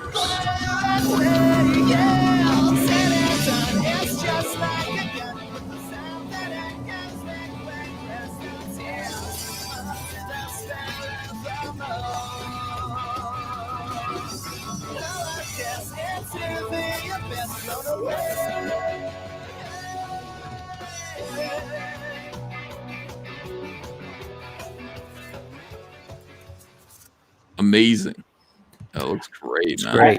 I asked Ryan to make a 10-second just teaser trailer, and that's what he came up with, like a minute video. Yeah, it's beautiful, and this looks like honestly, 1985 is cool. That's the year Back to the Future, and it's Halloween. This looks like a real fun book. So when are you launching this? August 2nd, I believe. That's pretty soon. Everybody, please sign up for Johnny Phantasm Halloween 1985. Put your email address in there, and let's build up a list here for Patrick. I appreciate that. It looks good, Patrick. It looks really good. So is the idea to have this out by Halloween? Is that kind of why you're doing it now? Mm-hmm. Yeah, because I kind of wanted to, I want people that be reading these Halloween time. I think it'd be a fun vibe for kids and just adults alike. I've been working on this book for the past couple of months, and it's just about wrapped up. I'm ready to kind of start doing lettering, and then we're going to be setting this up printers pretty soon. Pat, I think you've sent me some pages from this. It looks really awesome. It's got a nice color palette throughout the pages you've shown me. Like, I was pretty psyched. Oh, thanks. Yeah, I'm kind of a color buff. Yeah. I break out the color wheel. When I'm coloring something, I try to think about it like logically. It's good. So I'm you're drawing inks and colors. Are you like the whole art team there? Is that what you're doing, Patrick? Yeah, I do everything. I'm going to draw him in a Michael Jackson Beat It jacket with parachute pants. Ethan, you can do whatever you want. Yeah, look amazing. I trust you. I trust your judgment. All right, so here we go. Let's look at these other campaigns. We got Florida Man graphic novel, Chris Brawley, and he's doing great. Thanks for backing that. Camel Moon's Hail Salad. This is doing great. Yes, $20,000 support Camel Moon's Hail Salad. Wow. Everybody loves these characters. I mean, they're just really lovable, likable characters. Mm-hmm. You want to be them. Like this guy, like you want to be him. It's like, yeah. It's probably who did that one right there. That one. Will Valley. That's really good. Yeah. I think he did all the covers that we see here. He asked me, like I said, Camel Moon asked me to do one, and I went, no, I don't think so. But I mean, no, I'm not drawing me like this. That'd be really, really weird and inappropriate. But other artists should definitely do it. So thanks for backing Camel Moon's Hail Salad. Peregrine, Wings of the Falcon by Graded 0.5. I love it because all these campaigns are moving. You got Dan Fraga's Black Flag, Pineapple Perception, picked up a couple more backers. That's great. Right here, we've got the Mighty Mascots. Get to 15. Let's see this get to 15 for Keith. Yes. Oh, Nice. Love it. I'm looking forward to that cereal box. Me too. He's going to have to add a new character to that box, though. It's going to have to be Baby Yoda. Oh, Let me see here. Graham Nolan's The Chenoo is doing great too. It's like everybody's getting back. We promoted this today. Do As You're Told, The Ballad of No, is this close to $40,000 now. Fantastic. Great. Wreck Planet. Yeah, we're sitting here working on the toys for this. You know, I got to show you this. We just picked up another couple of backers. The Vespis action figure is crazy because it is so big, and it's, you know, this is they just printed out the stinger. that's crazy. Jesus. Oh my gosh! Wait, is that going to be the scale of what people are going to get? It'd probably be shrunk down a little bit. This is going to be the scale of the statue that it's going to be used for. Okay. You know, for the Our Heroes cover. But yeah, this is the Vespis stinger section. It's going to be so beautiful, this toy. Look at that detail. It's crazy. Yeah, I saw the paint. They sent me over the paint for this, and it's, you know, like I said, everything just looks phenomenal. I should show you guys that stuff. Maybe tomorrow I'll show that stuff. yeah. Let's see. Cyberfrog Unforgettable Tales is shipping next week. Next week we're shipping it. Thanks for continuing to support it. We're at $203,000 now. Amazing, absolutely amazing. Thank you, everyone, except for, you know, John Malin, but he has an excuse because he's in the hospital, you know, with some relatives. So we wish them. John just sent me a message, and he said that he is actually conducting surgery. So yeah, he's actually doing brain surgery on a patient tonight. Wow. Yeah. I didn't know this either. I didn't know that John was that talented, but yeah, apparently John's a brain surgeon. Wow. Sartigon DM says Preston just ordered a dozen Vespis for stuff. Oh no. The little stinger. Do you ever wonder if he has like a little shrine to you, like all these little knickknacks of all your books, and they're all kind of like in a corner, and there's some candles and maybe some sexy music playing? I gotta say, I really don't think about Preston very much outside of making on the show. You know, A lot of careless whisper going on in that shrine. I don't want to know. Let's see. Would you like a nude photo of Whoopi Goldberg? Says Rhino. No. Why not? No, I wouldn't. I had to think about it. I was thinking, is there any value in that whatsoever? And I came up with nope. You can throw darts at it. Metal Movie and Brewski says Butch Cleaver launching in mere hours. Get your exclusive card and tune into Rot 10 Glories stream at noon for Death Metal Heroes track Roll the Bones. SoftRx Comics says, Hail chat, please watch the new trailer for Inventing Incidents now on Indiegogo. Hail Comicsgate. SoftRx, let's get you on the show.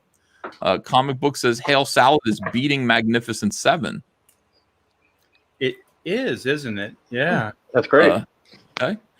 Congratulations to both gentlemen. Stuckcon DM. Okay, and that was the Preston order, the dildo. Guys, I love you all.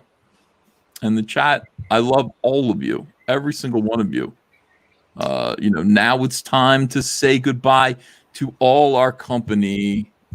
SHANEDAVIS,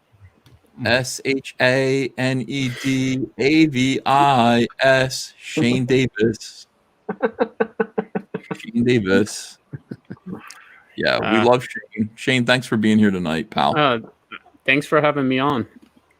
I kind of came in the middle of a weird conversation, so the whole thing was weird. None of this was weird. I know I'm getting off right now the air to purchase Baby Yoda cereal. Have it shipped to my home. We should get several cases of it. I will. I definitely will do that. Yeah, I will. I hope it doesn't give you diarrhea. Well, I'm not. Yikes. Forget it. I'm sorry. I'm not going to say it. All right. So I love you all. Larry Romano blames the wig. RT Bear, thanks for being here. Eric Weathers, thanks for being here. Patrick Thomas Parnell, you're the man. And we will see you all. If you want to, I was just doing a last minute plug. You don't have to go there, but I got Chrono in black and white. Chrono Mechanics and Black and White Chrono Mechanics on Indiegogo, everyone. I got to put that up on my list at the top here. I change it every day, but I'll put Chrono Mechanics back up there. Chrono Mechanics and Indiegogo, everyone. Back it right now. My love, my best, and we'll see you tomorrow with another video. Adios. Adios. Bye.